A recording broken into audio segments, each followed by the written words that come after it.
Hello everyone, welcome to a re-recording of the first SCP stream I did.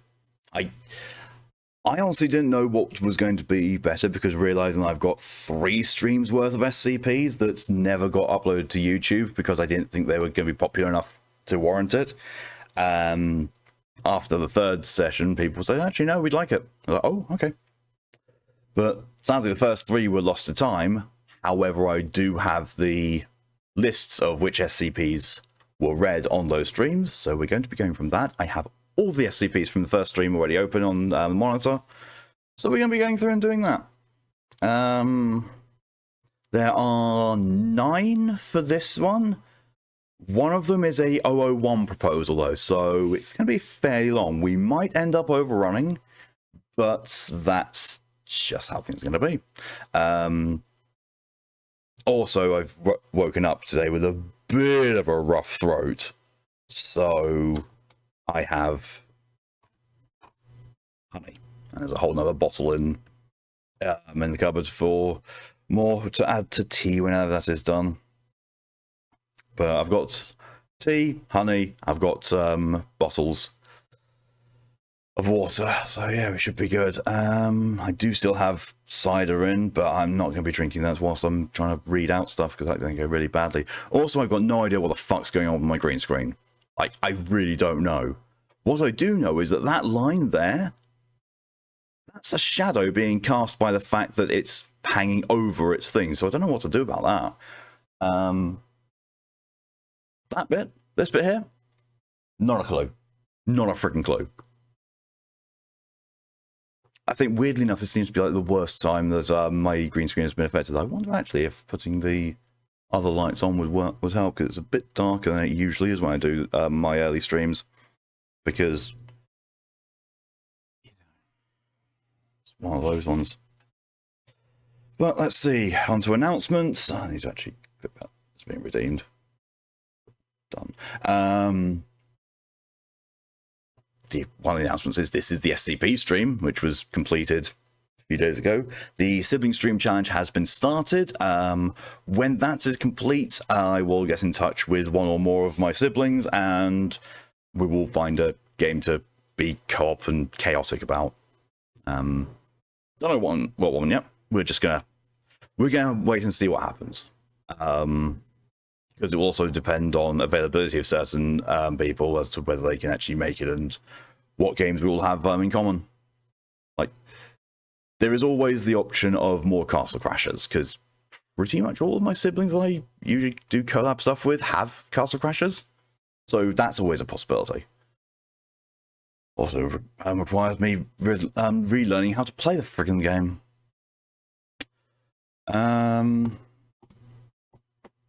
I don't think there's anything more I need to announce.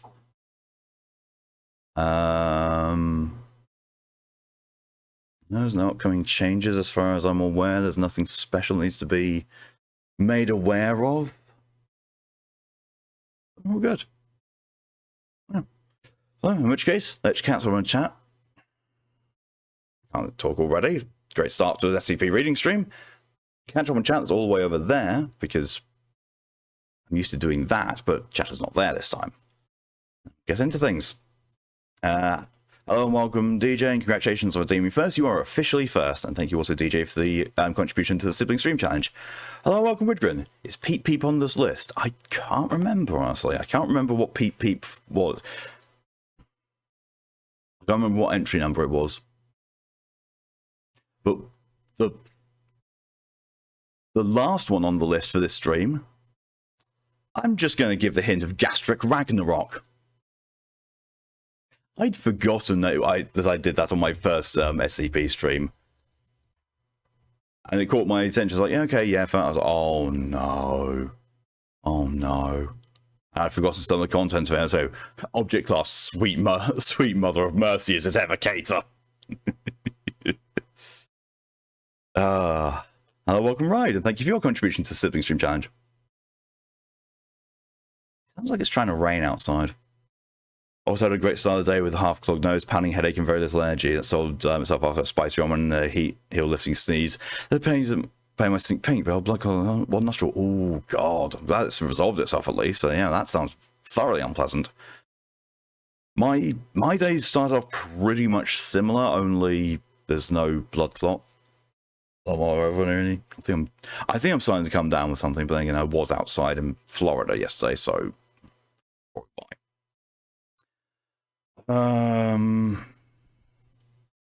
yeah. Peep is 729/J. Which one is it? That is not in any of the ones that need to be reread. No, that didn't come up until the 5th stream, which is on YouTube. So there will not be a rereading of it whilst I'm doing these recordings. But it could happen in future, because that was, as far as I recall, that one's hilarious.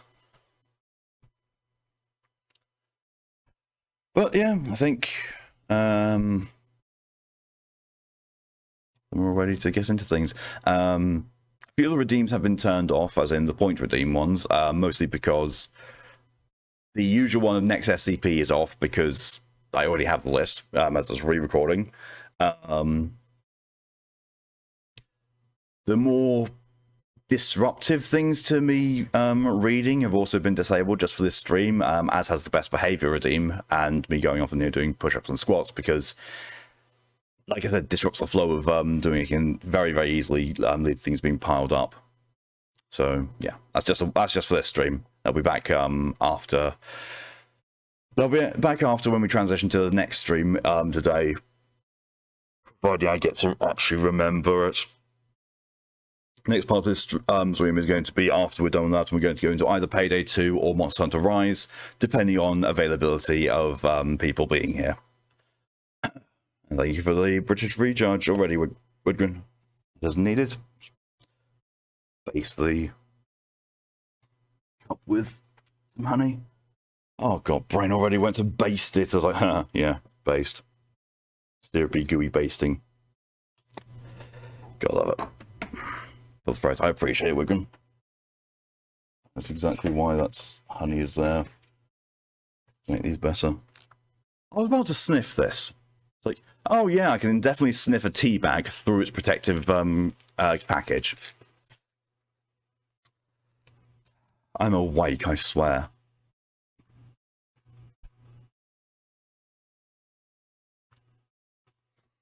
Alright. That is started with that. There's boy behind.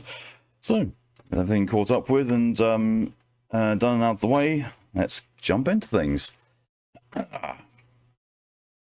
Let's see. Note, file under review.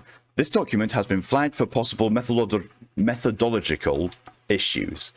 Please be aware that the following information is subject to change and may contain inaccuracies. Item number, SCP-5031. Object class, Cater.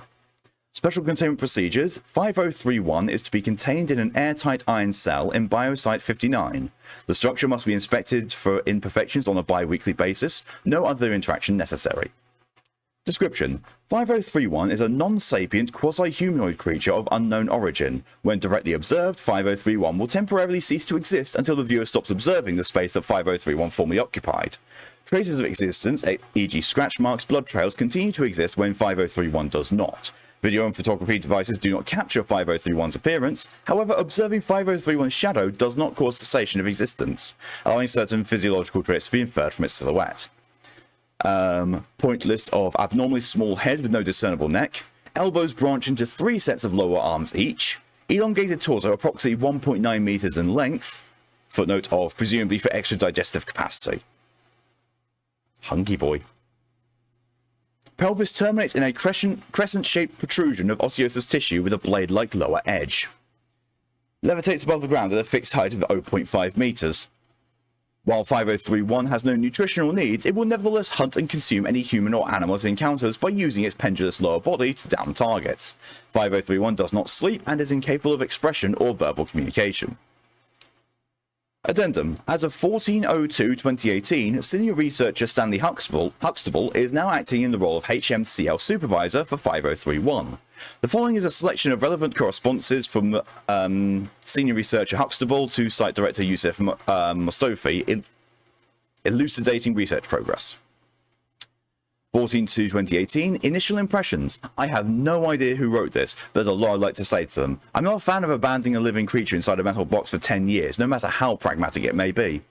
It's difficult to fathom that such things were considered the norm a decade ago. Have you ever heard something scream from behind 10 inches of iron for hours on end? When I do my redraft, remind me to add anomalous resistance to hoarseness somewhere in the description. Could you work your magic and get the boys to retrofit the containment cube with an aperture and security vestibule? I'd like to run some tests that require exposing 5031 to certain stimuli. 8/03/2018, Round 1 tests, sound, summary.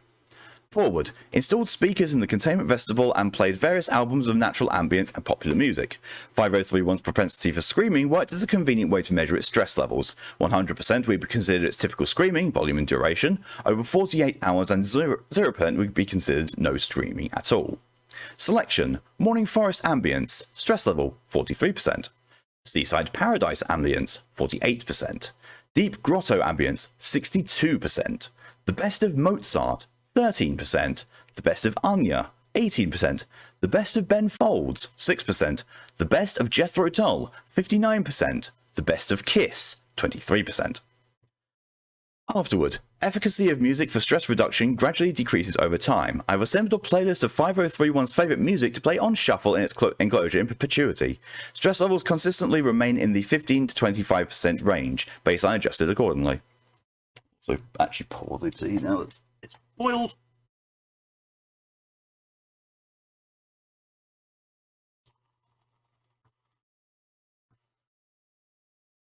Isn't that a Beastie Boys song somewhere along the line? Gotta fight for your right to pour tea.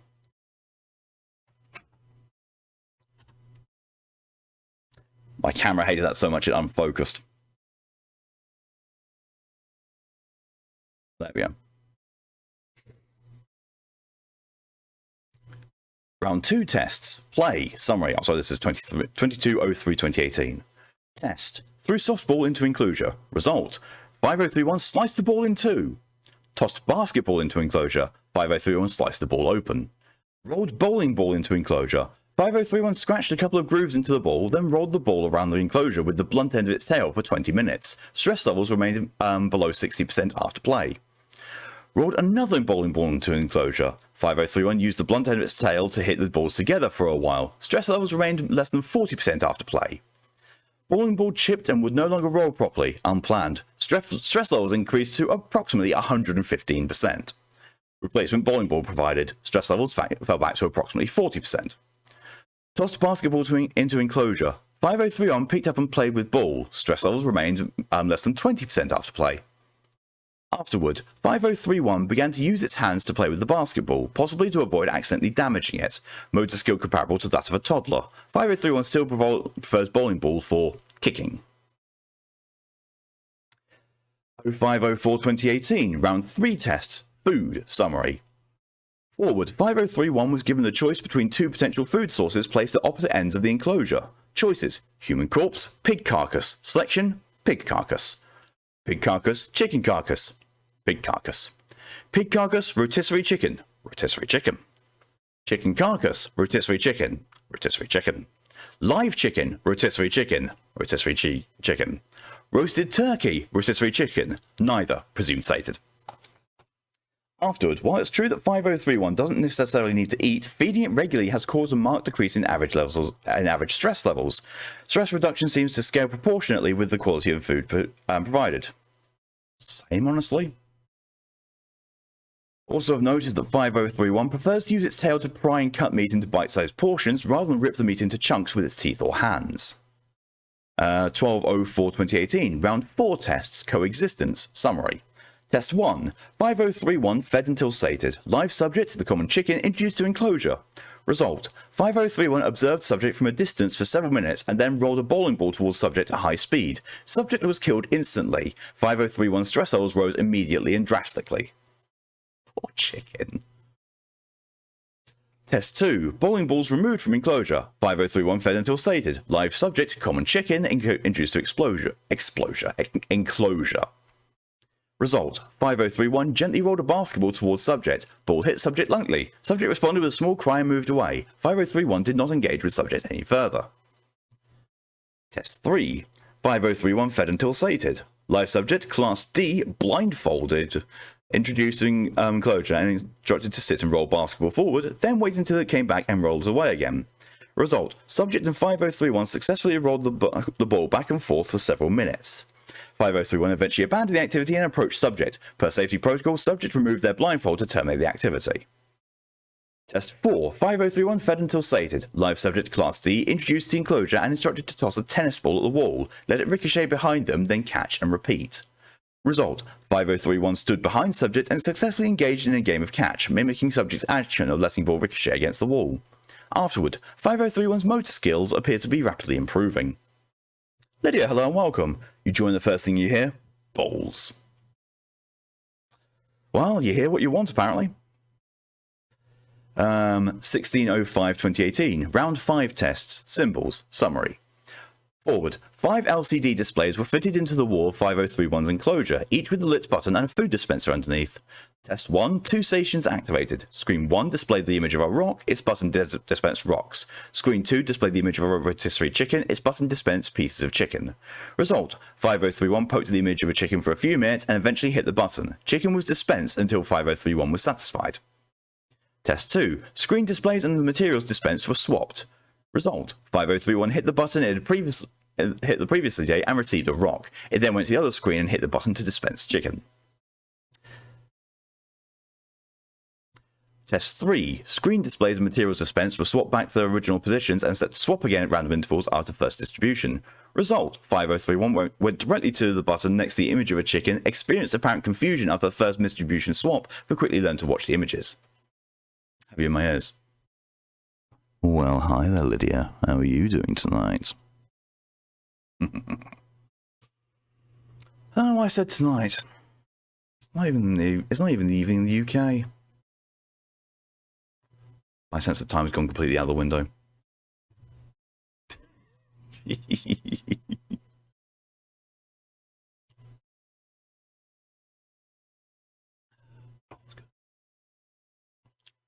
Test 4. 3 more stations, screens, buttons, dispensers were activated. 4 stations displayed the word rock and dispensed rocks. 1 station displayed the word chicken and dispensed chicken. Arrangement set to change randomly several times over the following days. Result. Through trial and error, 5031 determined which station dispensed chicken. 5031 subsequently went to the station marked chicken whenever displays were stopped. Swapped, not stopped. Test 5. All stations deactivated except 1. Screen displayed the word chicken. 7 wood blocks were set in front of the station, each marked with one of the letters in the word chicken. A station's button was set to remain unlit and inactive until the blocks were arranged in the correct order. 5031 expressed apparent frustration, hitting the inactive button repeatedly and striking the wall with its tail. Test 6. Same as previous text, but screen displayed the word chicken with each letter overlaid on a photo of a wood block. Result. After 12 minutes, 5031 successfully assembled the word chicken. Afterward, it can learn language, Yusef. Chicken, chicken. Fish, fish. Dicking, dicking. 29/08/2018. Round 6 tests, vocabulary, results. Forward. 5031 has learned to use letter blocks to form the following words: chicken, turkey, pork, tofu, beef, bread, more salt, more pepper, more cooked. Fish. Mozart, Anya, Ben Folds, forest, seaside, white noise, more volume, less volume, silence. Basketball, bowling ball. I got fit. Oh, it didn't get me. You're only fish slapping my logo. I'm immune.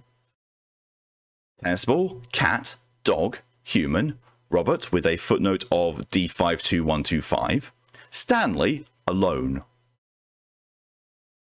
Fish. Oh no, well I know what Rye's going to be using if we do go to Monster Hunter Rise after this. Afterward, through its increased vocabulary and human interaction, 5031 has made the following progress: established food preferences and dish pairings, learned to sing non-verbally, learned to juggle. 6-handed juggling is something to behold. 5/10/2018, round 7 tests, activities, summary. Test 1, introduce table, paper and crayons into the enclosure. Live subject, D52125, instructed to demonstrate drawings for 5031. Excuse me. Result. 5031 learned to draw. Discernible subjects depicted in his artworks included D52125, 5031, a rotisserie chicken, a cat, and myself. Test 2. Introduce piano into the enclosure. Live subject D52125 instructed to play chopsticks blindfolded and invite 5031 to play along. Subject had time to practice beforehand. Result. 5031 learned chopsticks in 2 days, though it appeared more interested in making its own original music, complete with vocals. These compositions might be considered crude by human standards. Probably better than I can do.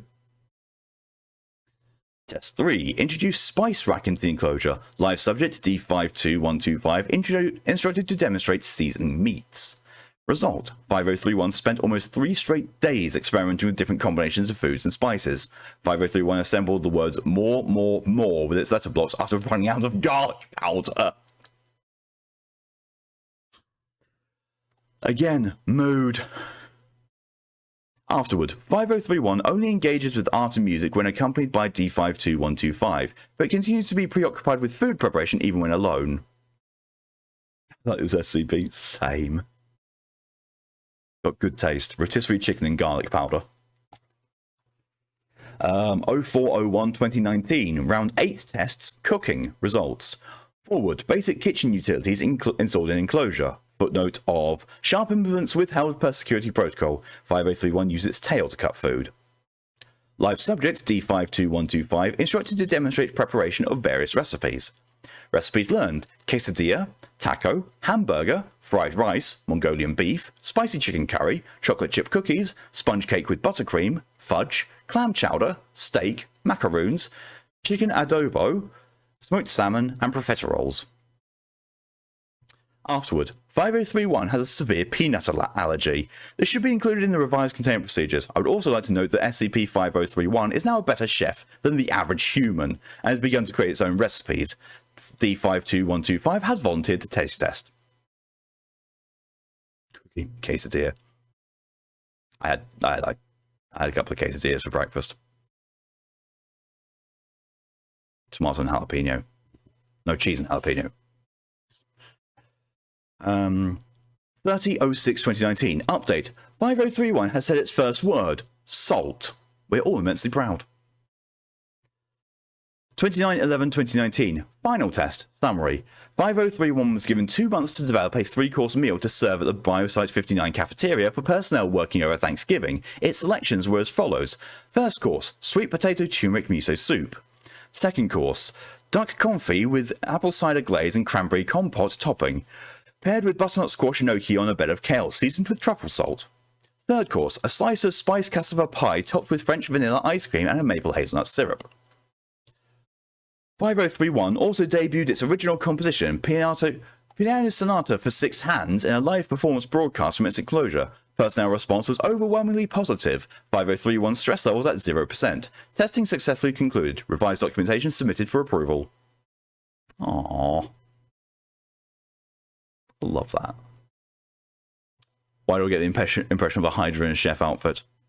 Oh my god, that's amazing. Like, each of the heads of the Hydra has a chef hat on and an apron. So you've got like 7 aprons and 7 chef hats. That would look amazing. Hey, it's Lyle, welcome. All the things don't go over my logo now, they don't get me. Love this SCP song. Yeah, it's a really sweet one. That was the first one I ever read on stream. It's not the first SCP entry I read. That one was, 052, I think. Or was it 072? I can never remember the numbers of it, but the never-ending descending staircase. That was the first thing that I read. But that wasn't on stream. Anyway. I had a phone app for that you could read all the SCP articles on, and it had a button for random. So I pressed the random one once and got that and read it. It's like, oh, this is interesting.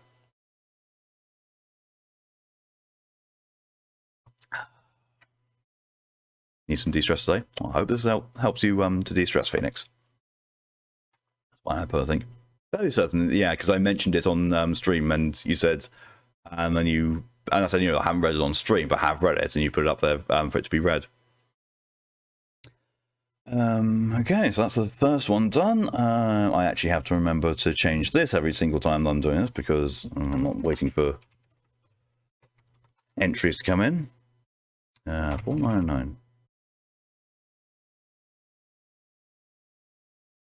Oh, wait, 7 is the end of the stairs. Ah, right. See, I remember the SCPs, I just very rarely remember their numbers. There's a few ones where the number I really do remember, but most of the time I just remember what they are. Item number SCP-3001, Object Class Euclid. Special Containment Procedures. To prevent further accidental entries into 3001, all Foundation reality bending technology will be upgraded/modified with multiple new developed safeguards to prevent Class C broken entry wormhole creation. While knowledge of 3001 is available to personnel of any level should they wish to learn about it, research and experimentation with 3001 and its associated technology is strictly limited to the personnel of level 3 and above, with special clearance designation granted from sites 120, 121, 124, and 133. This isn't the one that I think it is, but I think it's one of those close, like, it's close to it. Like, we'll see. Description: 3001 is a hypothesized paradoxical parallel/pocket non-dimension accessible through the creation of a momentary Class C broken entry wormhole. Footnote of a previously hypothetical type of wormhole that does not transport matter to the expected location or has a space-time flaw that may randomly and dangerously eject matter mid-travel.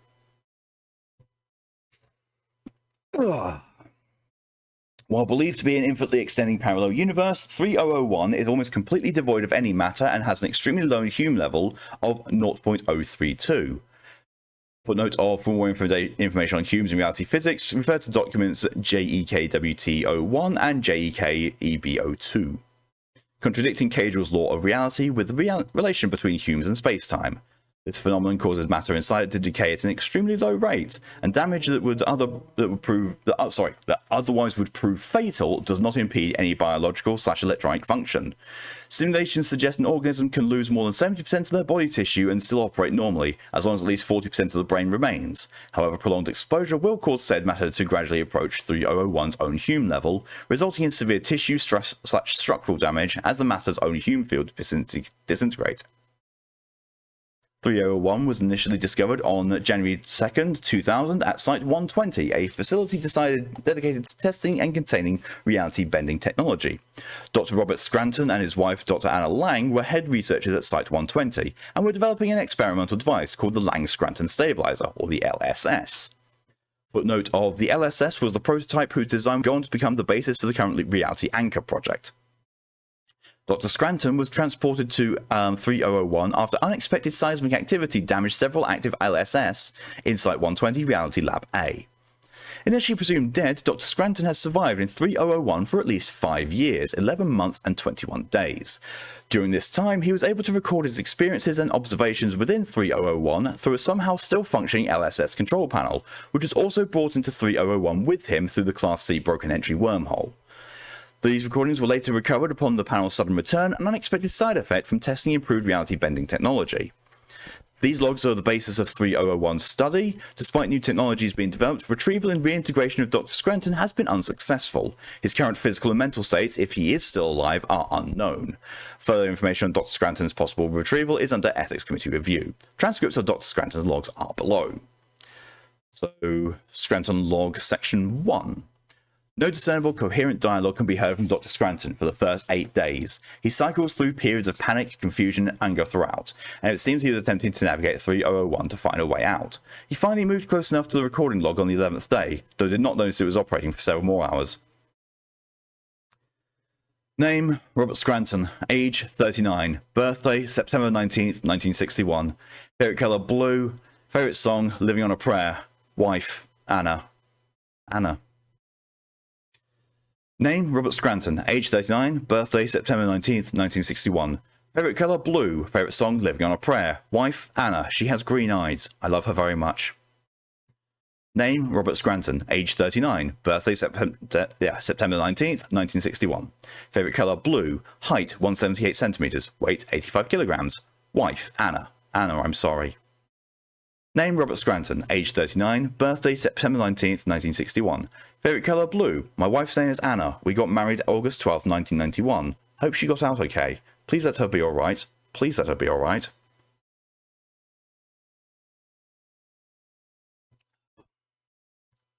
Robert, Scranton, 39, Anna, Blue, wife, please, please, God, please. Anna Bobana. What the hell is that? It is assumed at this point Dr. Scranton noticed the flashing lights of the recording module.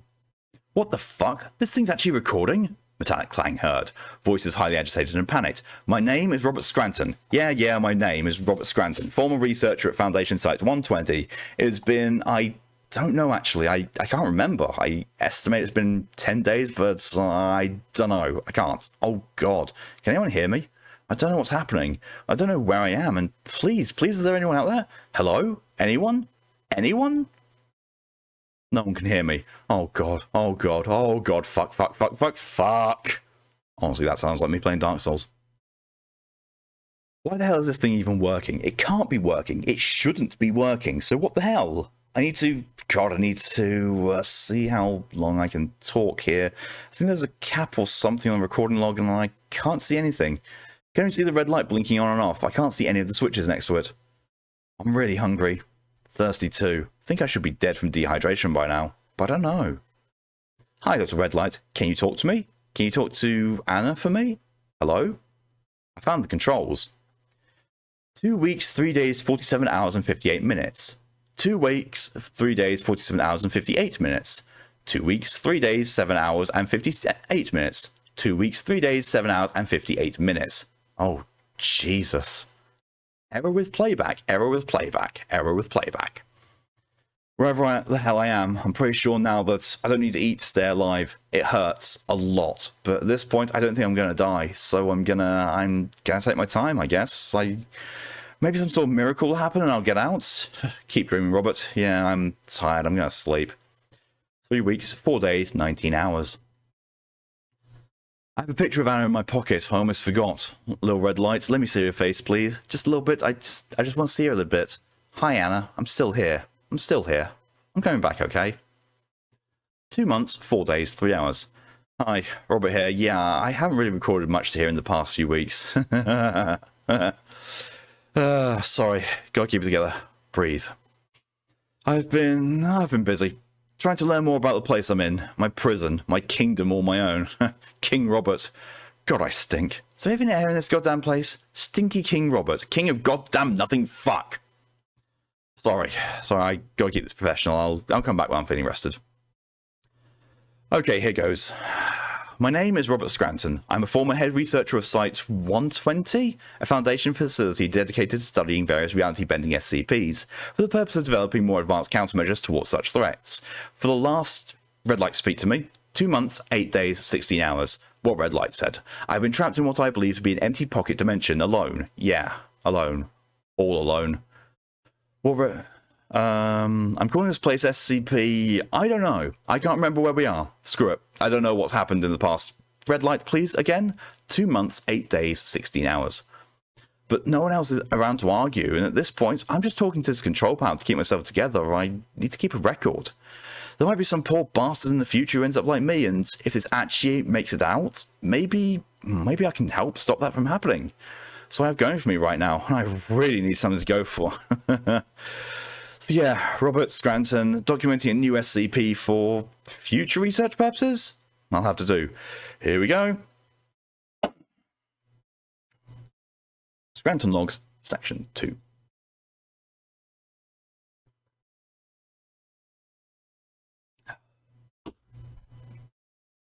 Two months, 11 days, 10 hours. Item number SCP I don't fucking care.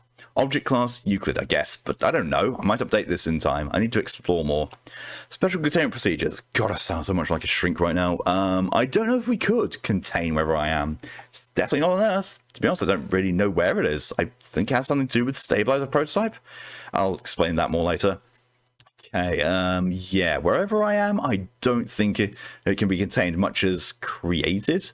No, that's not the word I'm looking for. Entered. Yeah, entered is better. I came to this place because of some really bad reality-bending accident, and... No, Robert, don't be like that yet. Don't know if there's no exit yet.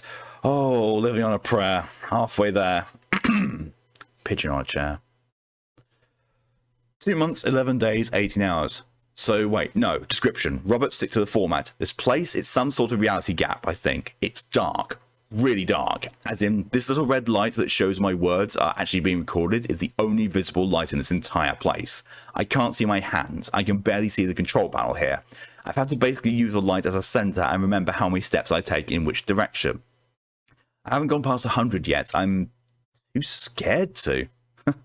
Wonder if my hair is turning white right now. I can't even see what color it is anymore.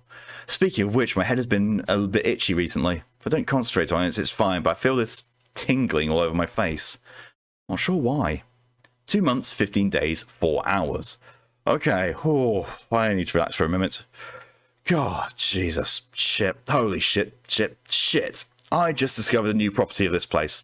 All this time I've been thinking I might be walking on some sort of flat ground, if you will. I keep eye contact with the little reds as far as I can see, and it seems like I could walk in a straight line, a straight flat path. Jesus, my head is buzzing right now. I think the adrenaline is still kicking. But if my hypothesis is correct, this is some sort of reality void, then there shouldn't be anything to walk on. Now, think about it, the whole time I've been here, it's felt like I'm walking, but I'm also swimming through something. And there's something as thick and form-fitting, and it has this pressure, which I know isn't the correct term, but goddamn it, this place makes no damn sense. I'm doing my best to understand it, okay? God. Sorry. So the best analogy I can come up with is, it's like I'm walking through really thick black gel. There's enough tension to keep me on a surface, but if I imagine myself pressing down hard enough, I can descend. Wait. I think I need to test this more. I'll be back. 2 months, 17 days, 2 hours. Navigation is largely affected by conscious impulses to travel in a certain direction, so this definitely isn't a complete reality gap. At least according to mine and Anna's theories. If it were, I wouldn't have been able to move at all, since space wouldn't have existed. Holy shit. Okay. This makes a lot more sense than it did before. Great job, Robert. You're getting there. Come to think of it, I should have realised that sooner. Was able to move in a flat plane to and from Little Red. Also explains why I'm not dead from dehydration or hunger yet. Time barely passes in here. Okay, yeah, so I stood right next to the Little Red and went straight down? Okay, from here on out, imagine Little Red as the origin of a 3D space, and I went straight down, right? Yeah, and then I was able to come back up to Little Red again. I've also been able to fly above Red, moving here slow, like I said, gel analogy, best I can describe it by. 2 months, 22 days, 3 hours. Reporting back for another update, Red. Sir. Come on, Red, lighten up. Pun not intended. Come on, Red, crack a little smile. It's funny. Fine, whatever. This place still seems like it barely follows Cage's law of reality parameters, and by barely, I mean really just barely. I'm pretty sure my maths is right, but hold on, I'm going to check it again. Jesus, yeah, pretty sure it's good still. Okay, this place, if we're using the standard Hume scale, I'm pretty sure I'm in a reality where the Hume field is 0.04-ish. Yeah, really fucking low, so like I said, space-time exists on a very minuscule scale, so my biology is not getting shot to hell and back because of any malnutrition, but that also means I'm actually not sure what that means. Thank you for the hydration reminder, DJ.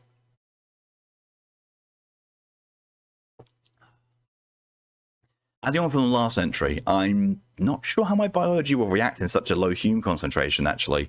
I mostly worked with higher than average Hume fields, and the reality benders we tested never had a field lower than 0.8. This is going to be a first, an all-time first. I remember Site 133's Promol Killer, they called it. They called it that because it broke the previous theory about the lowest limit of Hume concentration. Really expensive, really weird machine that brought down a small area to 0.4, 0.05 is, yeah.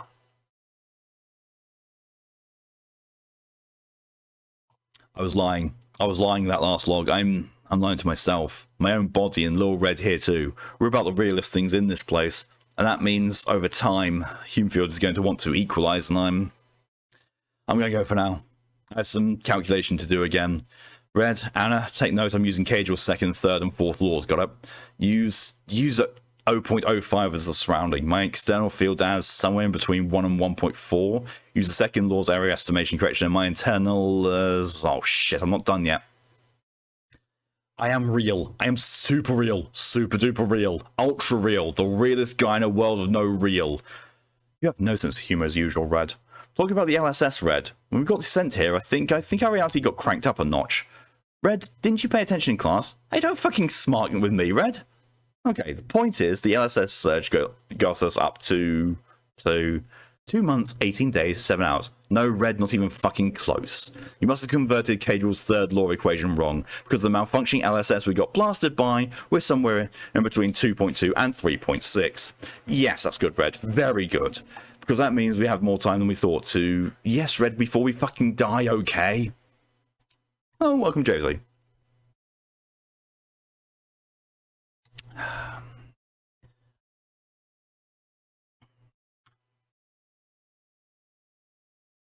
Kipper, you better not come back to this. Go the fuck to SCP-3001. Yeet! Apparently, the 3001 is now known as my bedroom.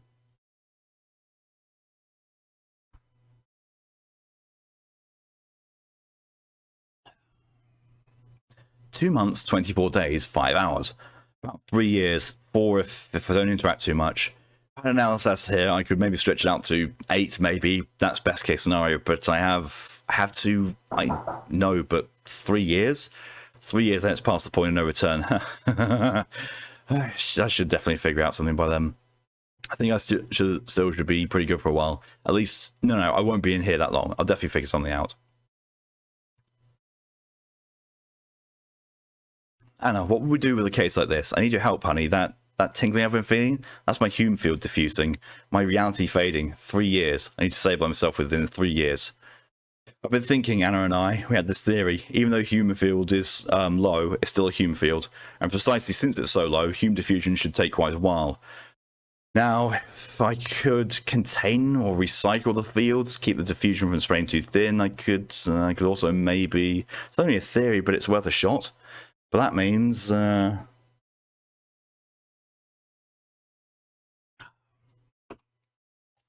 Hey, Red, I'm going to have to go for a bit. I want to test something, and you can't come with me. I'm sorry, no, Red, I'm really, really sorry. I want you to come, I do, but if we're together, diffusion will increase faster. We both need as much time as possible. I need to figure this place out more, and you need to make sure you keep all that info in your head. It's... Red, come on, you'll be fine, Red. I know you will. You're tough. A lot tougher than me. I'll only be for a bit. But I need to see if I can find a way to keep us alive a bit longer. Maybe even get us out of here. If I can contain enough field, I can maybe even get us out. No, I'm not sure, but I need to find out. Red, we're talking about possibly escaping, okay? Yeah, it's a gap. A gap should have an end, like the walls of a canyon, understand? I need to find a wall, and then I can... I'm sorry, Red. Hope we're still friends when I come back. I'm going now. I'll see you soon. Now, I just heard my a knock on my door, which probably means there's a delivery, so I'm going to go very quickly and grab that, and I'll be back for section 3. Oh yeah, just the rules for the normal SCP aren't applying because we're doing a re-recording of my first SCP stream because that never went on YouTube. So Descent in the Abyss. Yep. And madness. Abyssal madness. Ooh, fun. I'm also going to see if turning the other light on fixes the green screen issues, because that looks awful. A sec.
That hasn't really fixed the green screen issue at all. Oh well, I'm going to quickly turn it off. That's my new chair, I believe, that's just arrived, so I'll be building that after today's stream. Woo.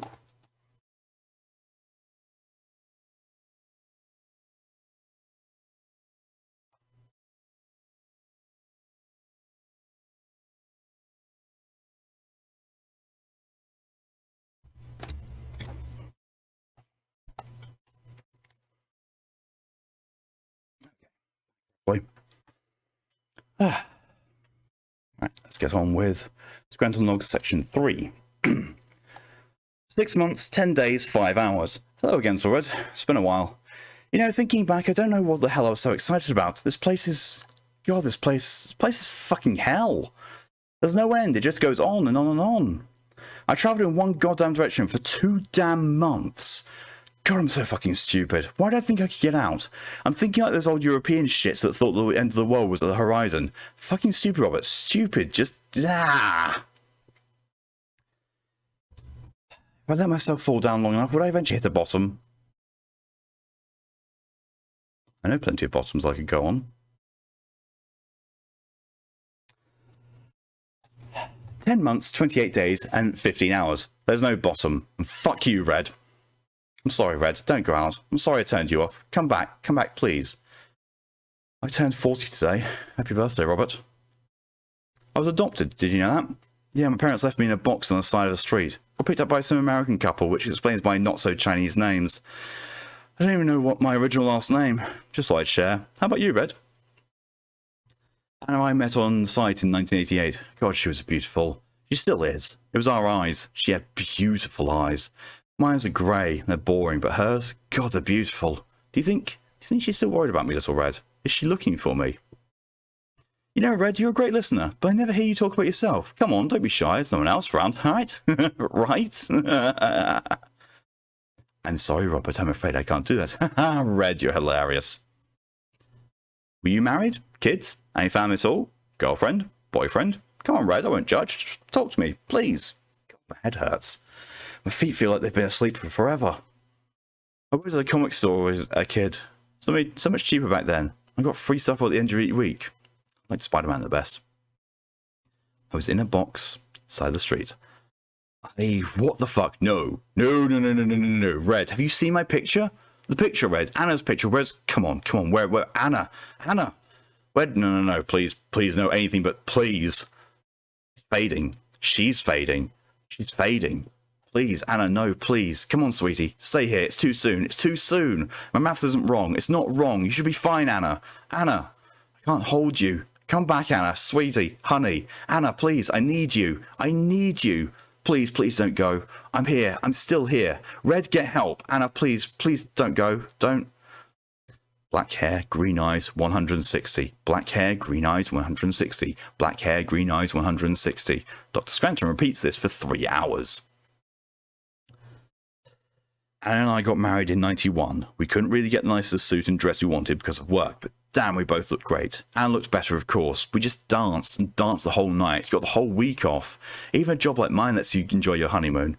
So come on, Red, open up. Put her there. High five. Come on, Red. 1 year, 2 months, 27 days. The next recordings only play the control panel's automated voice giving times, with intervals of 1 to 3 days, with several month-long gaps in between as well. Also intermixed are Dr. Scranton's sobbing, screaming, and mumbling. These recordings continue until the time reading reaches 2 years, 7 months, and 28 days, after which they cease to pick up any sound until 2 months later.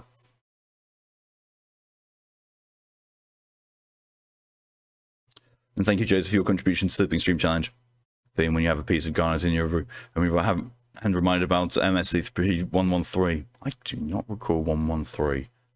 Like I said, I don't recall the SCP numbers. Oh, well, also, I've not actually read 113, so there we go. Scranton Logs, Section 4.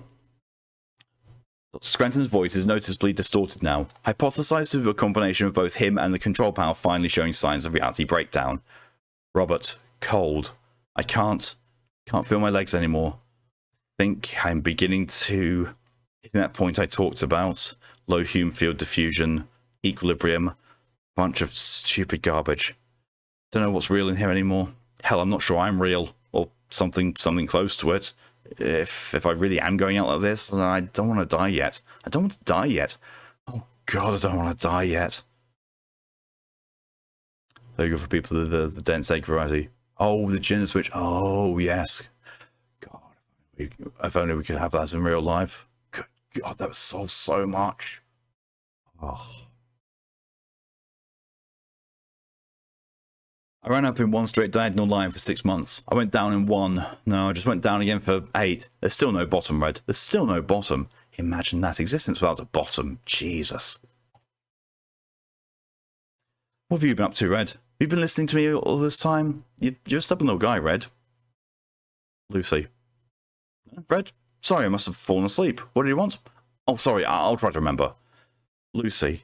That's what we wanted to call our kid if we had one. Lucy Scranton, Lucy Lang. Aaron and I both thought we would have a nice ring. I know, Red, I don't remember picking out a boy's name. Okay, hello, doggo. Would you still use they them pronouns if you were AFAB? Don't unpack that. Okay, it doesn't matter what your pronouns are. Well, pronouns and your body traits don't need to match up.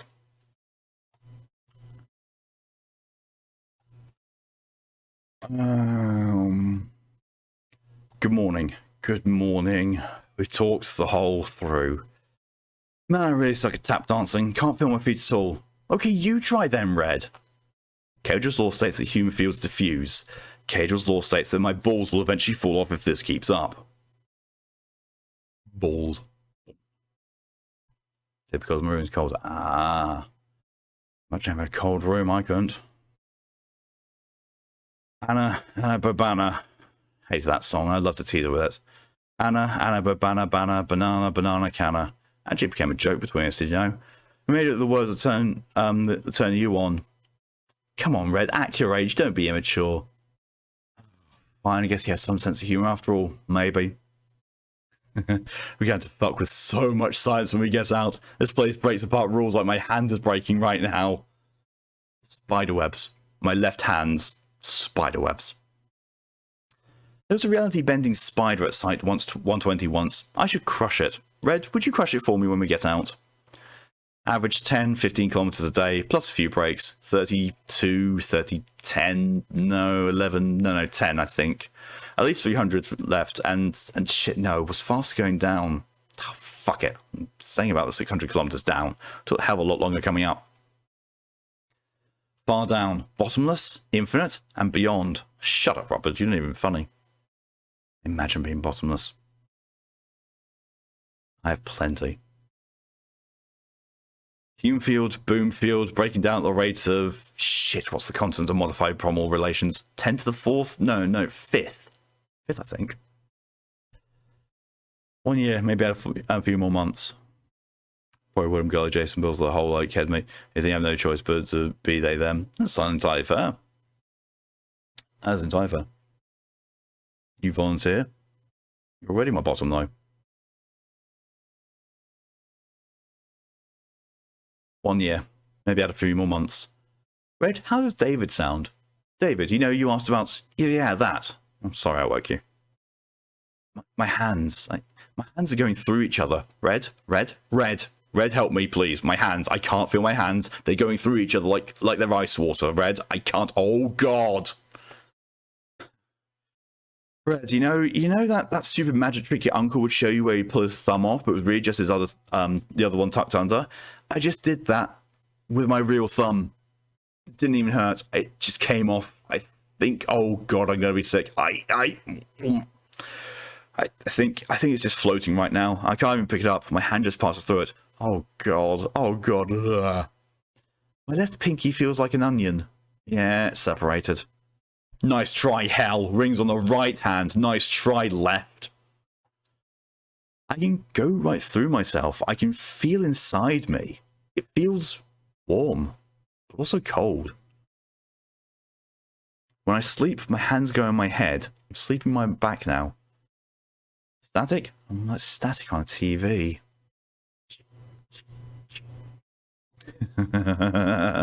Well, I only need one kidney, right? Red, look at this. Let me keep my heart. Just my heart's all I want. Lucy, David, are you there? I want to see you. Lucy, David, that's not fair. Come on, hey, quit messing around. I was joking when I said that. I was joking. Oh, come on, that's fucked up. I was joking. I'm a man. Be a man, Robert. You're a man. What the fuck?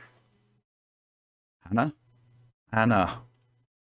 4 years, 6 months, 18 days. I'm not even doing it myself anymore. I can feel it happening on its own. Finally, I still can't say it. I'm still scared. I definitely won't eat anymore now. Still really hungry. That is fucking disgusting, Robert, and you know it. No, see, Red thinks so too. No! This little piggy went to market. This little piggy went somewhere. This little foot, Red? 5 years, 13 days. 5 years, 14 days. 5 years, 15 days. Stop it, you're hurting me. 5 years, 19 days. I'm feeling better now, Red. Sorry. How do you do it, Red? Keep it together? Spit it out. I need some help here. I need some help. Red, come on. Don't do that. Don't go. I know it's hard. I know it's dark, but it's dark and we're together still. Come on, Red. No, you can't. Red, come on, buddy, stay with me. Red, come on. I can still touch you. I can still touch you. Look at me, Red. You are not dying yet, Red. No.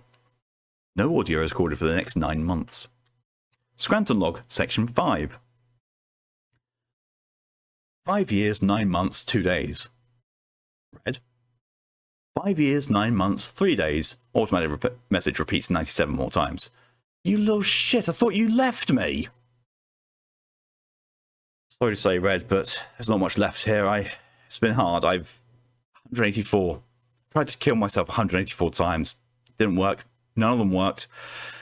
I don't even know how much there is of me anymore. At least 1 foot because I can move. Probably a few leg muscles too, but I'm wobbly. Insides are shit. Still a heart, maybe a lung. This place really won't let me stop. Tired. Also mood. I did die, Red. Come on, Red. Don't look at me like I don't want your pity. I don't want shock or anger or fear. Or I can't. When 224, I miscounted. 1, 2, 3, 4. Dr. Scranton counts from 1 to 250 to 245 several times over for the next 13 hours. I died. I died a lot. I tried to suffocate. I tried to snap my neck. I tried to bite myself apart, and this place is not real. I left. I saw myself on the ground. I just couldn't go anywhere. I couldn't leave. There's no way to leave. I just floated back down, and each damn time there's less and less of me. Oh God, how much more can I take away and still live? So why are you back now? What do you want to tell me?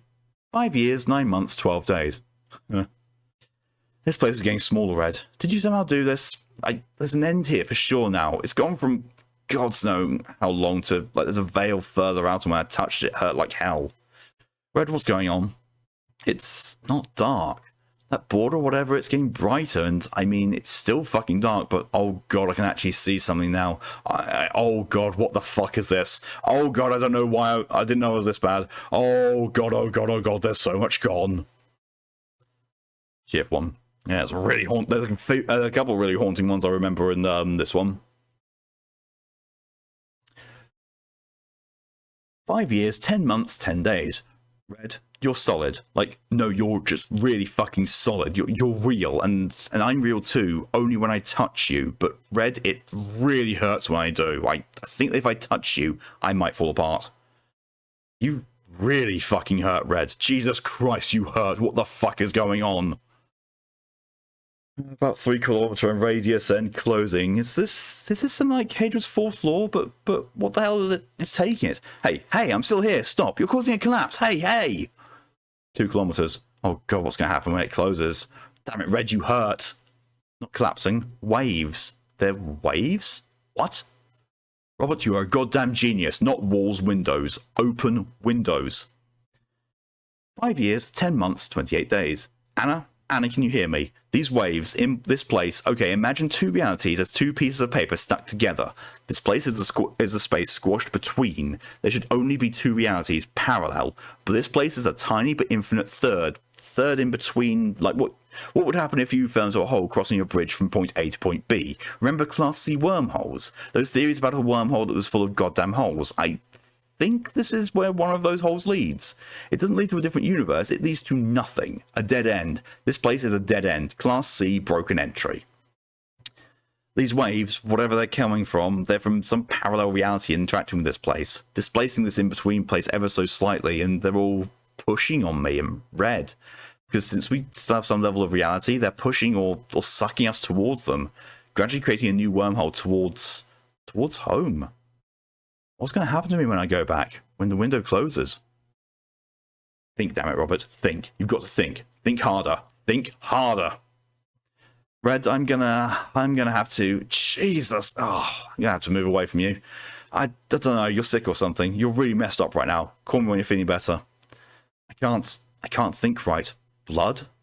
Blood. There's way too much. Drip, drip, drip. Where does it all go? Ugh. I haven't tasted bath in forever. Not even when I threw up after my... You're a man, Robert. Oh god, not again, not again, not again. How can I be throwing up this much, Red? Tell me. I don't have a stomach to hold it in anymore, and the bleeding never stops. Dr. Scranton breaks down to crying for the next 2 hours. Better now, thinking straight. Red, I don't know if I'm ready to go back anyway yet. 5 years, 11 months, 3 days. No, Red, I'm not being selfish. It wasn't you, it was these goddamn waves coming in. I can't be near them. Red, look at me. See this? Red, look at me. Look, I can't be near them. They'll kill me. I passed the 3 years quite a while back, remember? Because even after all this time, I don't want to die, Red. I'm still scared. Red, I'm scared, okay? You wouldn't understand. You're not human, Red. Oh, I'm sorry for offending you, Red. No, Red, come on. I didn't mean it like that, Red. Look at me. You're my friend. You get that? You are my best friend. But let's face it, you've got a much better chance of getting out here. Oh, just leave me alone, please, Red. Just for a bit. I'm sorry, okay? I really am. Can you hear the waves coming in, Red? That little hum and shake as it hits your ears? I can. It's getting louder every time, and it hurts so bad. It hurts so bad. Footnote, no audible hum is picked up by the control panel at this time. It is believed that the frequency was too low to be detected. No. Why? Just let me go. Let me go, damn it. Oh, God. Another 5 years. 5 more years. If this keeps up, I'm getting restabilized for another 5 fucking goddamn years. Red, what do I do? Over the next 5 days, the control panel does begin to pick up a low-frequency hum that comes in pulses. The volume increases steadily. As it does, Dr. Scranton can be heard screaming, crying, and speaking incoherently in the background. Red? At this point, the background humming noise is picked up at the rate of 20 pulses per minute. 5 years, 11 months, 9 days. Help! Loud splashing noise heard as something strikes what is assumed to be the control panel. Complete silence for 5 days. Pulses increase in volume as well as frequency to 30 per minute. Loud splashing noises. Red. Dr. Scranton's voice extremely slurred, almost incomprehensible. Red. Red, give me your leg. I need support. Red, give me your lever, arm, hand. Red, I need to see better. Give me your light. No, sorry, no light needed. Got it. Sorry, something else. Anna. I want pretty eyes, Anna. Anna, give me your eye. I only have one. Anna, give me your lips. I want to kiss you again. Anna, give me your tongue. I'm hungry. Anna, spare a toe. Wobbly. Anna, give me your brain. I only have half. Having measured at 46 pulses a minute. I'm sorry, Anna. I didn't mean it. I'm sorry. I'm so sorry. I'm so sorry. I'm so scary. I'm so sorry. Anna, can I hold your hand? I lost my ring. It's okay, baby. It's okay. I'll find another way out. There's still enough of me left to... Another 5 years. 5 more years to figure something out. Not yet, Red, please. I know you want to go. I'm not ready yet. I'm not. I love you, Red. I love you, Anna. 5 years, 11 months, 20 days. Hum is now up to 60 pulses per minute. Anna. Dr. Scranton's speech pattern is almost regular. Loud metallic banging followed by splashing noises as something strikes the control panel once again. 5 years, 11 months, 21 days. On December the 23rd, 2005, the LSS control panel spontaneously appeared back within the Site 120 testing facility, Reality Lab A. Doctor, initial human field readings of the anchor are stable. Output readings are 2.3 with a 0.001% fluctuation. Good, Skinner, let's hope that holds. Hold on, what the hell? What's wrong? Something has appeared inside the testing zone. What? Ma'am, a large object has materialized within the anchor field. What's the call? Kill the power? Call on team? Skinner, what the hell are you... Oh my god, where the hell did that thing come from? I don't know, man, it just appeared out of nowhere. It looks like it's covered in... What the hell is that? Oh god, it smells awful. I can smell it from here, Jesus Christ. It smells like death. It's like vomit and blood and... Ma'am? Oh my god. Ma'am? Do not abort, Skinner. I repeat, do not abort. Keep that field up and do not abort. Ma'am, what's going on here? Ma'am? Ma'am? Reduce human field to 1.7. I'm entering the containment zone. Do not disengage the field or we risk destabilizing the object. Yes, ma'am. Mechanical whirring heard. Reporting, yes, this is Dr. Matthew Skinner requesting... Splashing footsteps heard. Oh, God, what the hell? What is all this? This is the... Oh, God, Robert? Robert, is that you? Oh God, please, no, don't let it be you. Don't let it be you, Robert. I thought, how can this thing be? Splashing footsteps heard again. Electronic beeping. Ma'am, what are you doing? You shouldn't touch. This is the Lang Scranton stabilizer interface. Welcome back, Dr. Lang. What would you like to access audio log playback starting from January 2nd, 2000? Squishing noises heard. Oh God, what the hell happened to this thing? It's like someone exploded on it. It's like, oh God, is that? Oh God, please, no. Please don't be. It's grey. His grey. Oh God, where's the other? Accessing audio files. Please verbally state your password to continue, Dr. Lang. Password is Anna Bobana. Oh my God, it's everywhere. What the hell? Request acknowledged. Processing. I'm sorry, there are no audio logs for January 2nd, 2000. Dr. Scranton accessed log on January 13th, 2000 via voice recognition at time... Play back now, damn it. Play it back. Oh God, Robert, sweetie, what happened to... Confirm, Dr. Lang, retrieving audio files. Ma'am, you really shouldn't be touching that barehanded. It could be hazardous. You should wait for the cleaning team to... There's so much blood here. There's so much... Honey, are you okay? Where did you go? Oh God, oh God, oh God. Sounds of splashing and squeaking as if wiping away fluid. Oh God, there's so much blood. Squishing noise. What? Oh my. Choking gasp in silence for 20 seconds. Ma'am? Dr. Lang, please step away from the... His hand. His ring. It just fell to the... Ma'am, what? Oh shit. Oh, Jesus Christ. Dr. Lang, step away. Please come back. We'll get you out of here for now. Everything will be alright. Files retrieved, Dr. Lang. Playing now. Dr. Lang, please come with me. We'll get help. You hear me? Dr. Lang, can you hear me? Dr. Lang. Name, Robert Scranton. Age 39. Birthday, September 19th, 1961. Favorite color, blue. Favorite song, Living on a Prayer. Wife, Anna. Thudding sound heard as if falling on wet pavement. Dr. Lang, report. This is Dr. Matthew Skinner reporting for Site 120. Reality Lab A. I need medical attention here immediately. I forgot how horrifying that one was. Christ almighty. Jesus.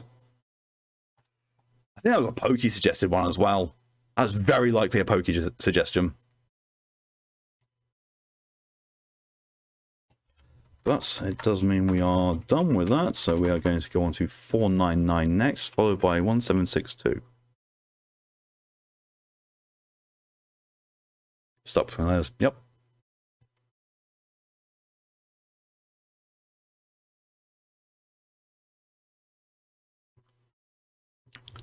Right, we've still got a fair bit to go. Yeah, hello, welcome. Let's see. Item number 4999, level 3 confidential. Containment class, Cater. Disruption class, EKHI. Risk class, Notice. Special containment procedures. Due to SCP-4999's unwillingness or inability to appear before more than one person at a time, in addition to the subsequent immediate death of any who witnessed it firsthand, 4999 is effectively self-containing. Any reports of 4999 manifestations captured by security camera feeds, photographs, or similar are to be investigated and the media confiscated for analysis. All second-hand witnesses among the civilian populace are to be amnesticized. Description: 4999 is a humanoid entity of unknown origins and composition. Its physical appearance varies, with dark formal wear being the only constant between manifestations. Due to the rarity of recording 4999 manifestation events and high specific circumstances in which they occur, little data concerning its nature or intent is available. However, its behavior is consistent across all recorded sightings. 4999 will manifest only in the presence of one solitary human person at a time. All subjects recorded to date have been in terminally poor health, critically injured, or on their deathbeds, with 4999 appearing nearby and within sight of the individual not more than 20 minutes before the expiration. 4999 will only appear if the subject is conscious and alone. It will not appear if the subject is comatose, asleep, or unconscious, nor will it appear if they are being cared for by if they are cared for by, in the company of, or otherwise being directly observed by another person. Upon manifestation, the entity will seat itself directly adjacent to the subject's bed, if such furniture is available. If not, it will remain standing or sit on the floor or ground in whatever configuration will allow direct physical access to the subject without causing disturbance. Once situated, it will remove a pack of cigarettes from its left inside jacket pocket and offer one to the subject. If the subject accepts, 4999 will place it between their lips, remove one for itself, and light both. If the subject declines, 4999 will light and smoke the cigarette instead. The entity will make physical contact with the subject, typically via holding their hand, placing its hand atop theirs, or resting its hand on their shoulder. 4999 will then remain with the subject, silent and unmoving, until they have passed away. 499 has not been seen to engage in any other activity or behaviour and demanifests immediately upon the subject's death. Subject's cigarette, however, will remain, providing the only physical evidence of 499's presence. Jay Sloan, welcome, little bro. Quesadillas, burritos, and tacos just called me and woke me up so rude. But quesadillas, burritos, and tacos? They're amazing.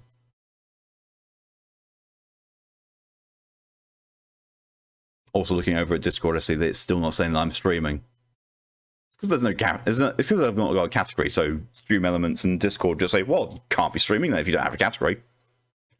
Rude. Stupid program. No subject thus far has been seen to recoil from or otherwise resist the entity, nor have any attempted to engage it in conversation, despite multiple instances of subjects acknowledging the entity's presence via eye contact, adjusting posture to reciprocate or facilitate the entity's touch, breaking into tears when noting its presence, or verbally thanking the entity when offered a cigarette. Excuse me. Individuals affected by 4999 share a number of common attributes. Research into identified subjects has indicated that 4999 is more likely to appear if an individual lives alone, is non-religious, is impoverished or homeless, displays a history of mental illness, is a military veteran, has no current record or has never been convicted of a violent crime, has no current surviving family, is unmarried or otherwise lacks a significant other, has little to no social standing in their community, does not exhibit any record of standing professional or personal accomplishments, has few to no mutually beneficial interpersonal relationships. Jesus Christ, that's almost me. Yeah, well, that was weird. It was just a random number with cool ideas. Food. What? What the fuck? Are we doing well? Yeah, I'm not doing too bad. I thought it's a bit scratchy because, you know, just is. It's like that. All that bad. Or exhibits qualities and life history that render the individual nondescript, anonymous, neglected, or otherwise unremarkable or insignificant by the standards of their respective society. No testing involving 4999 has been authorized or attempted due to available data indicating that observation of a subject precludes its manifestation, as well as ethical concerns. Discovery. 4999 was initially discovered as a result of its emerging status as an urban legend, with footage of the entity appearing on hospital security cameras worldwide being disseminated via the internet and various television programs. A minor disinformation program was put into effect to maintain its public image, and 4999 was officially registered on November 27, 1998. In the years following 4999's classification, additional research and cross-referencing with accounts of similar phenomena have suggested that while concrete evidence of 4999 appearances has become more commonplace due to the advent of photography and video recording technology in the modern era, writings and artistic depictions of a figure exhibiting similar properties, behaviour and physical resemblance to 4999 exist throughout world history, culture and mythology, with some accounts being thousands of years old, in some cases predating human civilization. It is not currently understood how pre-modern cultures would have been capable of detecting 4999's presence. Investigation is ongoing. That's kind of hauntingly sweet. I remember that one. I really like. Oh no! Oh no! I've just remembered what this next one is. Oh, this is going to be fucking heartbreaking. This one is absolutely fucking heartbreaking. If you know it, then you know it. If you don't, strap yourselves in.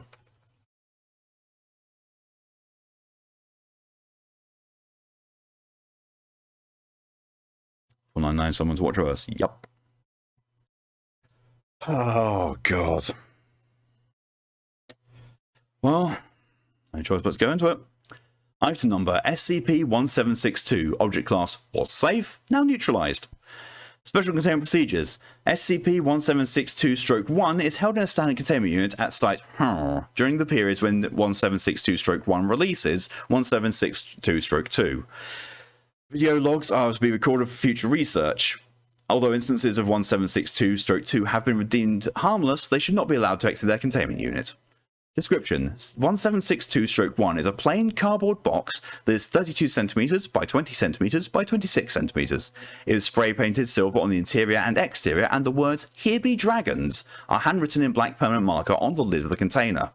Opening the lid of 1762-1 when it is not in the process of release reveals it to be empty. 1762-1 will infrequently open and initiate a release of 1762-2. During this time, the box will briefly emit a large amount of black smoke that quickly dissipates. It takes an average of 20 seconds for 1762-2 to emerge after the smoke clears. 1762-2 is the collective term applied to the beings that emerge from 1762-1. All instances of 1762-2 bear resemblance to various types of dragons, in both Eastern and Western depictions, albeit in forms similar to that of the origami models. Analysis of 1762-2 reveals that they are comprised of kami paper. After exiting 1762-2, instances of 1762-2 will fly together in large groups and interact playfully with any nearby personnel and each other. 1762-2 vary in length from 9 to 30 cm, all are capable of sustained flight once they exit 1762-1, and have been recorded attaining speeds of 15 km per hour. The number of 1762-2 varies each opening of 1762-1, with numbers ranging from 50 to over 400. After approximately 2 to 3 hours of time spent outside of 1762-1, all instances of 1762-2 return and fly back into 1762-1.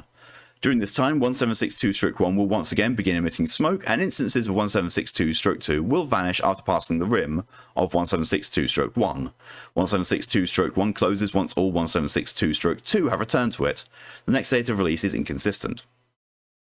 A message written or carved into a varying material will sometimes materialize on top of 1762-1's lid once the box retrieves all instances of 1762-2. Attempts to send a message or recording device back with 1762-2 have provided negative results. These documents and their appropriate dates of appearance are being compiled and recorded. Addendum 1762-01 on her 1762-1 began to undergo a series of events that lasted 11 months and 28 days. These events, as well as prior incidents that led up to the beginning of the SARU, have now been classified under the title the Jabberwocky Event.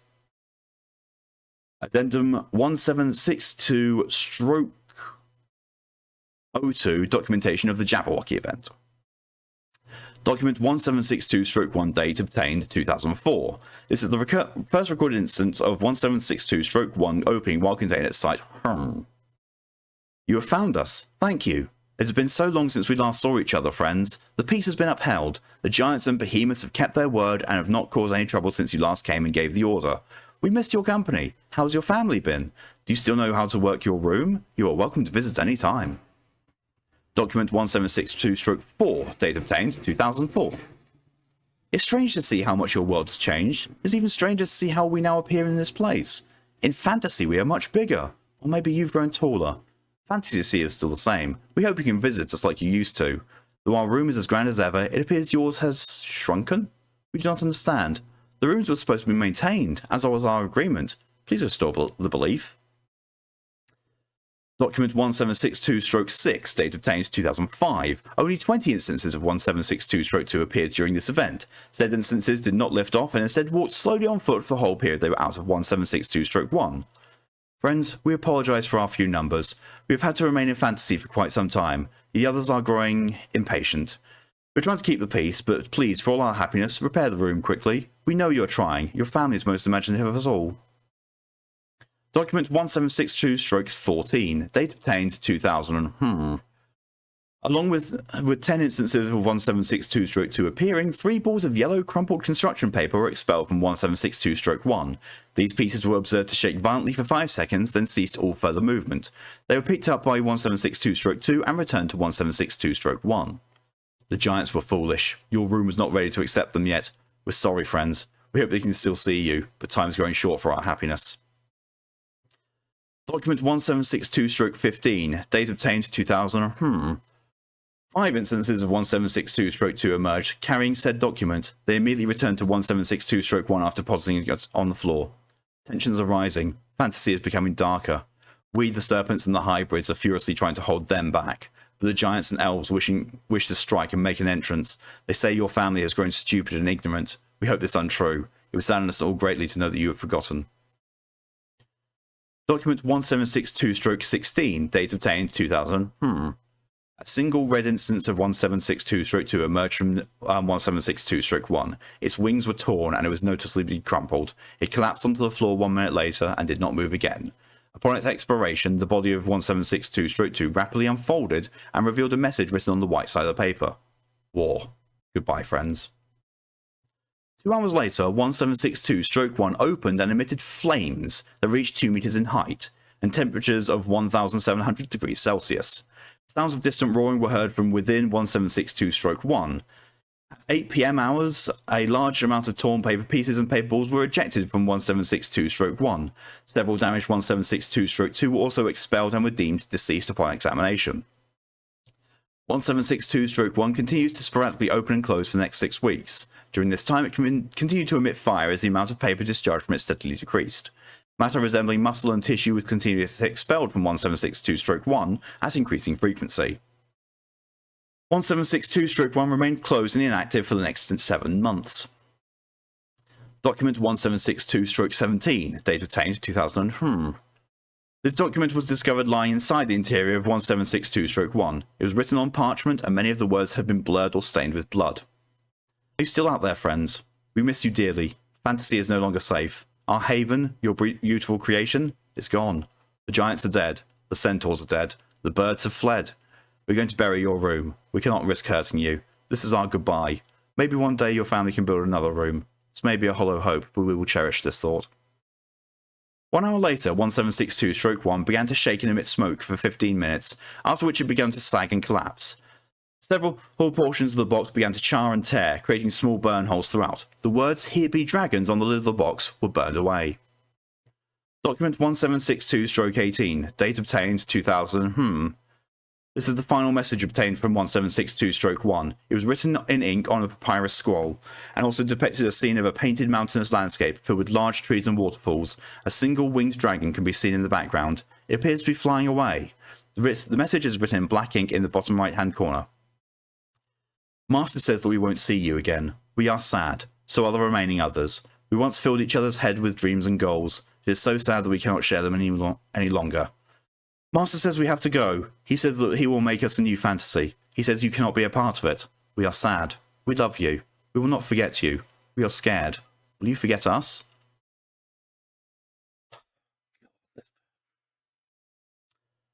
Upon removal of document 1762-18, salt water began to leak from 1762-1 and the burn marks that covered the container began to disappear. 3 minutes later, 1762-1 had been restored to its original state. The words "Here be dragons" were replaced with the words "Here were dragons." The Jabberwocky effect is declared concluded with this occurrence. Addendum 3. Since the end of the Jabberwocky event, SCP-1762-1 has shown no further anomalous properties and has been declared neutralized. 1762-1 and 3 deceased instances of 1762-2 now reside in researcher Yoshiro Takanaka's office for commemorative purposes. Addendum 1762-04 Update, December 31st, 2015. After nearly 8 years of inactivity, researcher Takanaka reported 1762-1 began emitting purple smoke and spontaneously opened at 2300 hours, falling to the floor. It dislodged a single chunk of crystal, later identified as amethyst, and a large leather-bound book. The contents of this book appear to detail various species that once lived within the world of 1762-2, though from what the author has written, all organisms mentioned are likely extinct. The book is now classified as 1762-Bol-1. The amethyst crystal has the following words carved into it. One last time. After falling, 1762-1 continuously emitted smoke for the next 40 minutes, before ceasing all activity. Upon trying to pick up 1762-1, Takanaka reported the box proceeded to disintegrate upon touching it. Its remains are now kept in the containment capsule in his office. Fucking hate that one! It's beautifully written, but at the same time, god fucking damn it!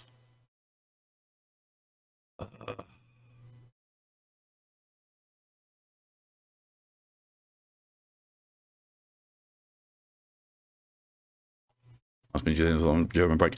Wasn't my intention, but my good God. I'm a great noise stops at someone. Yeah. God, that's such a depressing one. As I said, well written, but really fucking heartbreaking. Ugh.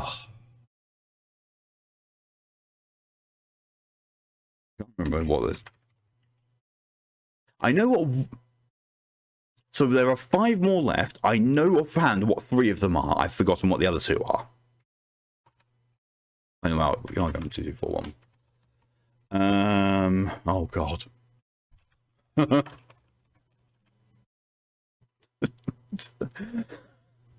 We just had absolute, depressing information. Now we're going to be going for a fucking apocalypse. Dagger to the heart. Yep. God, that one gets harder every time I read it. Item number SCP-2241. Object class Euclid. Special containment procedures. 2241 is to be kept in a standard humanoid containment cell. 2241 is to be allowed access to television and comic books and may be denied access to said items as punishment, if required. 2241 maintains a normal human diet, but should be given additional food post-testing if required. As 2241's corporation is considered essential to long-term containment, personnel to call 2241 by its given name, Cameron, when speaking to or nearby it. Oh God, yes, Cameron the Crusader. In order to facilitate research, personnel other than the assigned psychologist and those specifically he designated may not become friendly with 2241. If personnel suspect that 2241 is beginning to develop a rapport with them, they are required to deter this. Description: 2241 is a 7-year-old brown-haired male humanoid which has a minor telekinetic ability and is showing signs of a latent reality bending ability. See below. 2241 is to be led to believe that the Foundation maintains custody of him for his protection and so that they can learn to understand his powers and use them to develop more superheroes. More specifically, 2241 shows the ability to manipulate objects it can see and are within approximately 6 meters of it. In addition to this, manipulated objects may teleport or be changed slightly, implying a more general reality bending ability. SCP-2241 is considered a good candidate for long-term/intensive research into telekinesis and reality bending specifically, and anomalous humanoids generally. Currently, the leading theory among Foundation researchers is that the anomalous humanoids of this type develop stronger or additional or anomalous abilities as they age, with the possibility of developing into full-scale reality benders increased by emotional stress. As such, it is considered essential to long-term containment and research that 2241 believes he is working with the Foundation. This person made the dragons goes by Glenn Leroy. I don't know if they're making more, but yeah. You can usually search by their author name on the site. Forward. Interview between researcher and 2241. Valdez is to attempt to clarify details of the anomalous incident during which 2241 was contained, apparently while stopping a kidnapping. To establish a rapport with 2241 and to make recommendations for research. Begin log. Valdez. Cameron, can you tell me what happened when the fire team found you? 2241. The fire team? You mean the soldier guys? That's right. I was trying to help that lady. Why were you helping her? She looked scared. The bad guy had a gun. She was trying to run away. Someone had to help her. But why did you have to help her? Why not run and call the police? Superheroes have to help people. I can move things without touching them, and other people can't, so I should use that to help them. That's very good of you, Cameron. Have you helped anyone else like this? No, I've only ever practiced in the woods and stuff. Has anyone ever caught you practicing? Don't think so. I tried to keep it secret, but sometimes people go for walks in the woods and they might have saw me, but I don't think so. Okay, that's good. What kind of things can you do? I can move stuff without touching it, but not if it's too far away or if it's too big. Only like a cup across the room or a person's arm or something. Sometimes it can sort of change as well. What do you mean by it can change, Cameron? Sometimes when I'm moving something, it changes to something I want. Like one time when I was moving a stone and it changed to a toy I lost. But it changed back after a while, before I even got home. Have you ever changed something on purpose? Not really. Sometimes when I have my parents yelling, I wish they'd stop and they get distracted for a little bit, but they usually go back to arguing. Do your parents fight often? No, not really. They don't mean to be angry. Do they ever get angry at you? Sometimes. Daddy says it's my fault. I should just try harder. Mummy gets mad when my room is messy, but I try to keep it clean. I don't want her to be mad. It's okay, Cameron. You're okay here. Thank you. You know that ordinary people wouldn't understand about these powers, and that some other people with powers might try to hurt you. Yeah, heroes have had to have a secret identity. Do you have a superhero name to protect your identify picked out? I'm Cameron the Crusader. That's a cool name, Cameron. Because of this danger, you're going to be staying here with the SCP Foundation for a while. Do you have any questions? What does SCP mean, mister? It means secure, contain, protect. So it fights bad guys, like S.H.I.E.L.D. and the Avengers? That's right, Cameron, like the Avengers. End log. Researcher Valdez's closed statement. 2241 appears to trust me and believes that the Foundation is attempting to help him as much as possible. 2241's account is consistent with his early stages of humanoid developing a reality-bending ability. 2241 may have experienced abuse at the hand of its parents, leading to early development of said ability. In the event that more developed abilities required for research, similar emotional stress can be applied by Foundation staff. Where's the fucking ethics committee when you need them? Addendum 2241/01. Following initial testing, it seems that only more developed ability will yield new data. Standard emotional manipulation and gaslighting techniques have had no effect thus far, allowing a D-class to believe he has a valuable hostage in 2241, and a chance to escape may provide the required emotional stimulus. Addendum 2241/02. During the hostage situation test, it became clear that 2241 retains an aversion to violence it considers unnecessary. This is undesirable for testing purposes. Placing 2241 in more direct and obvious danger following a violent incident may push it to use its abilities further. Oh, they'll be there. Oh, yeah. Welcome back, Lydia. Back from shopping. You no longer have me directly in your ears. Oh, no. Whatever will you do? Except get on the PC and put your headphones on and just have my voice back in your ears again. Sitting on the kitchen floor, stuck my visor full of straw bibbles. Well, I'm jealous. What's straw bubbles? During this test, 2241 showed direct control over changing the composition of a manipulated object. In this case, it was able to change a knife into a piece of chocolate. Researcher Valdez hypothesized that 2241 was hungry during the event. They made a song for 1762. Oh, good God, no. Since the main testing event, it has shown semi-consistent use of this object transformation ability with a slightly extended range for telekinetic abilities. Addendum 2241/03. Now this bit, when I'm holding my hands up like this, is strucken out. I have an odd habit of calling strawberries strawberries. It's not odd to me. I like it. Much prefer your word. Pending further analysis of the data from the previous test, testing is now on hold by order of the Ethics Committee. After seeing a man killed and using its new developed violent abilities, 2241 has become unstable in a manner dangerous to both itself and Foundation. A new Foundation psychiatrist is to be assigned to 2241. End strikeout. Overridden by 053 upon receipt of full analysis. The data we received has been judged to be worth the danger, and 2241 remains under the illusion that it is working with the Foundation. Testing will go ahead as planned.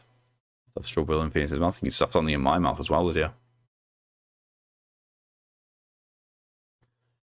2241 has stated that it intends to grow stronger and stop more people from dying, and this will help both it and us in its aim. Killing a man with a teleported bullet was a stroke of tactical genius from the SCP object.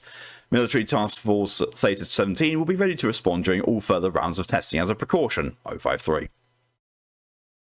Addendum 2241/04. Following recent rounds of 05 approved rapid fire testing with added emotional risks, innocent bystanders, or risk to 2241's personal belongings, 2241 has developed many further abilities consistent with the reports of late-stage telekinetic reality benders. Sorry for my brothers, both allergic to strawberries. Oh, God. At the same time, though, more for you. 2241 can now consistently teleport matter and itself act upon information from apparently several seconds in the future, and move or transform matter with 12 meters without directly viewing it. Hitherto unrecorded abilities such as self-duplication are also present. 2241 has also shown good control over its abilities, expressing excitement about leveling up, the desire to learn more soon and better help the Foundation. Neurological and psychological monitoring during certain tests has brought some insight into the development of such abilities. Specific areas of the brain have been identified as key to neuronal perception and control, as described in document 2241/neuro/23. Demonstrative sample of tests. That's quite a fair few tests. Manipulation of non-SCP classification of anomalous objects ranging from simple movement and teleportation to complex puzzle solving. 2241 has some difficulty with anomalous objects displacement at first, describing it like grabbing a bouncy ball that won't stop. This was soon overcome, and 2241 was capable of manipulating the more complex objects with ease, only slowed in terms of puzzle solving skills by the most complex object.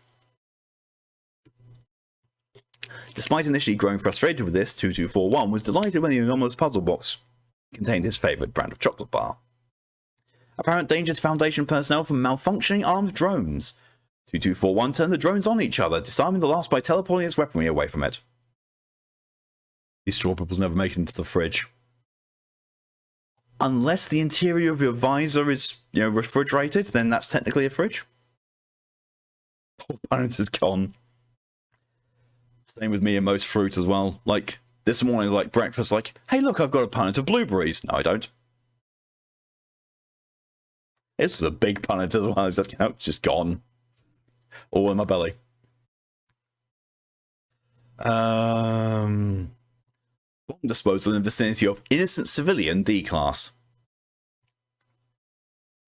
2241 appeared to absorb energy of bomb at time of explosion. This mechanism is not well understood, but is believed to be a transformation of kinetic energy to some form of equivalent to potential energy. Just imagine a toddler, a child going on a sugar rush after absorbing an explosion. What the fuck? A suicide bomber attacking innocent civilian D-class with the stipulation that the bomber be taken alive. 2241 teleported bomb vest into explosive containment vessel before rendering the bomber unconscious with a punch. Notably that 2241 did not punch with any unusual force or speed and therefore rendered the bomber unconscious via other anomalous means. Punch in the face by a 7-year-old and you just go down like a sack of potatoes. Everyone watching just go, oh shit! Don't piss that kid off! Injured personnel needed to be moved with extreme precision. Impromptu test, 2241 was capable of teleporting a researcher who had fallen down some stairs to the nearest medical bay without displacement of broken collarbone or any discomfort on the part of the researcher.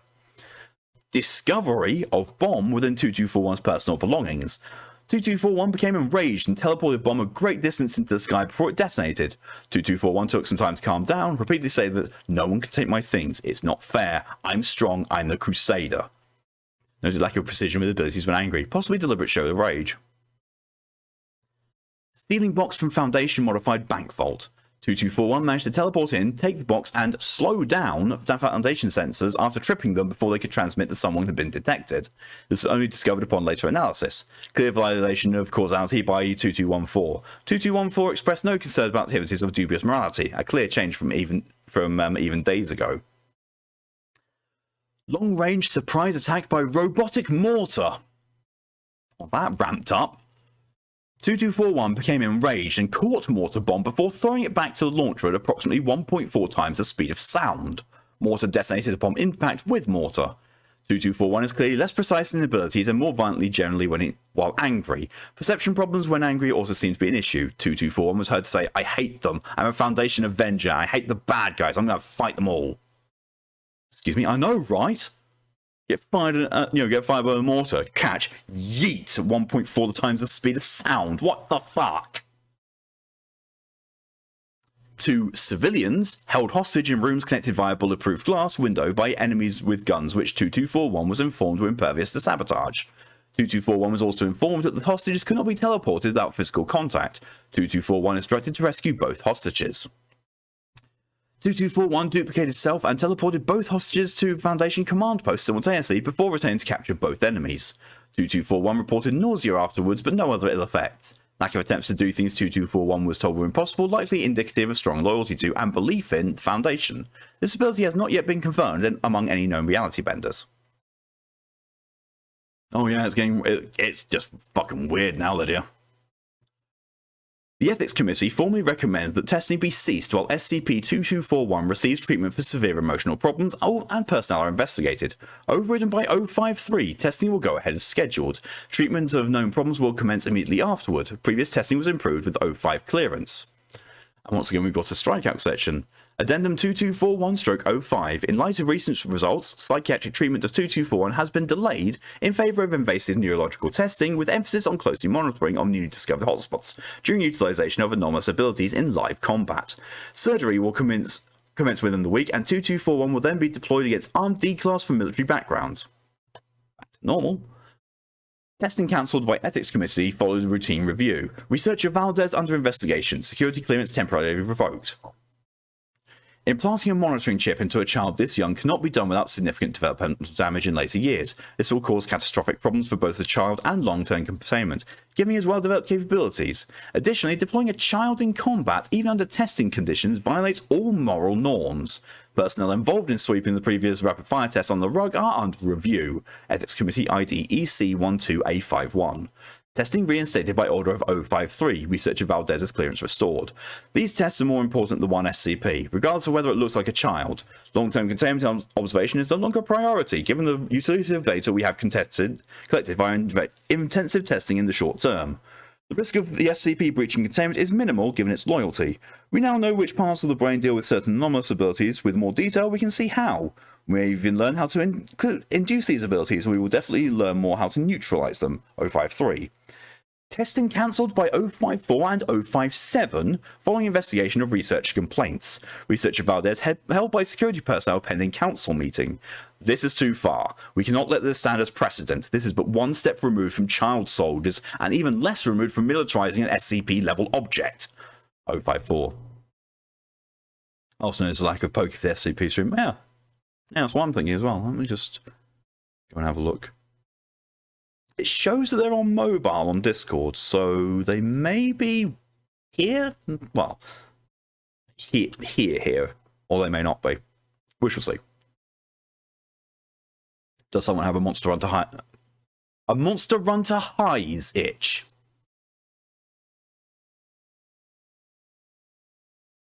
Monster Hunter. Clearly, it's Monster Hunter now. Thank you for the hydration reminder, Ryan.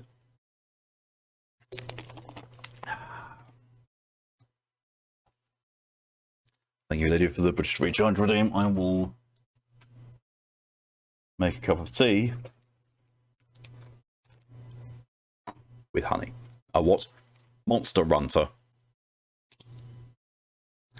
I don't know, we're going to be making runts out of monsters? I don't know. All I know is monster rutting. Which is, yeah, sexy.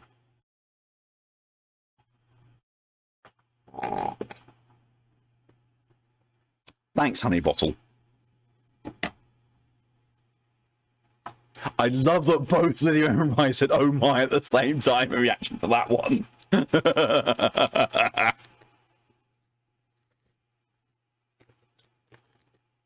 Oh. Look, the three puppeteers have a singular brain cell between us, it seems, and it's usually lewd. Thank you for the hydration reminder, DJ. Take the water whilst the kettle's boiling.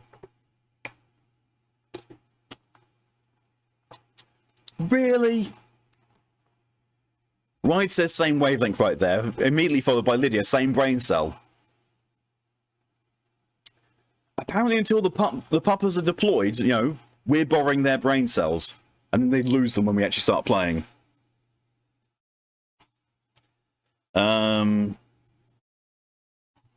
Testing reinstated by majority overseer vote following emergency council meeting. Researcher Valdez exonerated. Testing will go ahead at the end of the week, assuming no complications.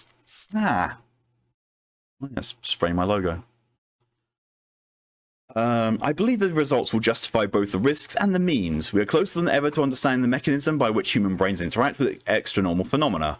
The emotional and eventual neurological damage to 2241 is unfortunate, but it is also necessary for the advancement of our understanding.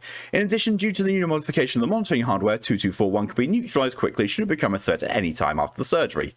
Researcher Valdez.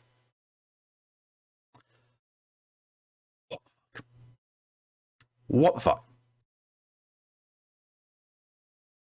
Washes the logo squeaky clean. It's about the only clean thing in this stream.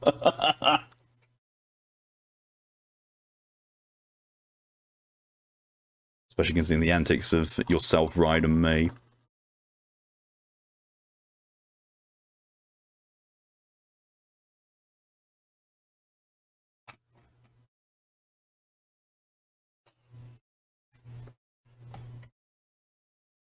Can't tell if my face cam's fuzzed or not, so I'm just going to reset it just to be sure. I think it did fuzz a little bit. Welcome back, Nia. I think you're back in the internet will be able to not fuck up for 5 minutes. Jesus. Sorry to hear that. Okay, so now we're going to 001 when day breaks. WDB. And the next one after that is 1504. Pets Lydia. Yes, all the pets for Lydia. Always.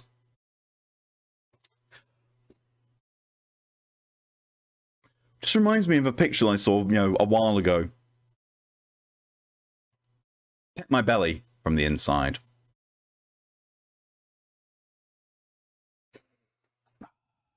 When it comes to Lydia, yes.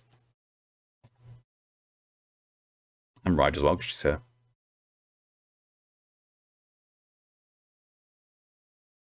I thought you said, oh, that. No. Now we're going to catch me saying that.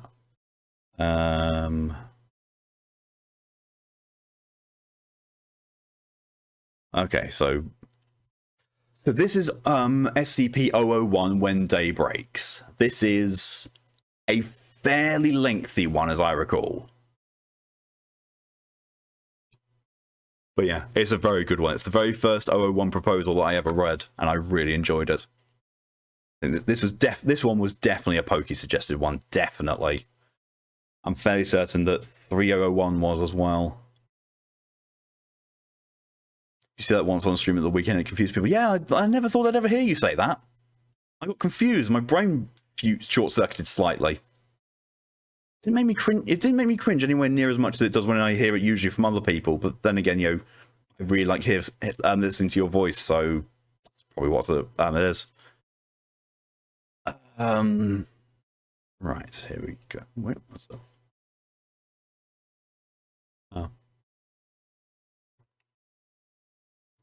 Oh no, Mr. Cytoxin anomaly has breached. Oh my god. Well, I just had a stroke reading what Nia wrote. Fucking hell. Maybe because I didn't do it all spank me daddy high pitched. Quite possibly, yes. But if you want me to spank you, Lydia, I quite happily will. Alright, starting the SCP. You find the access tunnel, hidden within a natural cave a mile off the main road. You don't need the keycard. The door is ajar. It smells here. It smells like them. Hopefully they've moved on. You've come so far already, you can't turn back now. Yeah, that's probably much joy this day. Of course. There's a slick trail that leads from the cave entrance and into the depths of the site. If it's blood or shit or something that's smeared off one of those things you can't tell, you make a point to avoid it. You're still receiving the distress signal. It only started broadcasting yesterday. Whoever it is, you pray they're still alive. Your footsteps echo through the empty corridors. Each footfall sounds for all the world like a dozen. If you're not treading through the dark alone. Elevator is down, so you take the stairs. Any on floor B5, Cater holding. You pass several empty containment chambers. The horrors they once held are long gone, if you're lucky.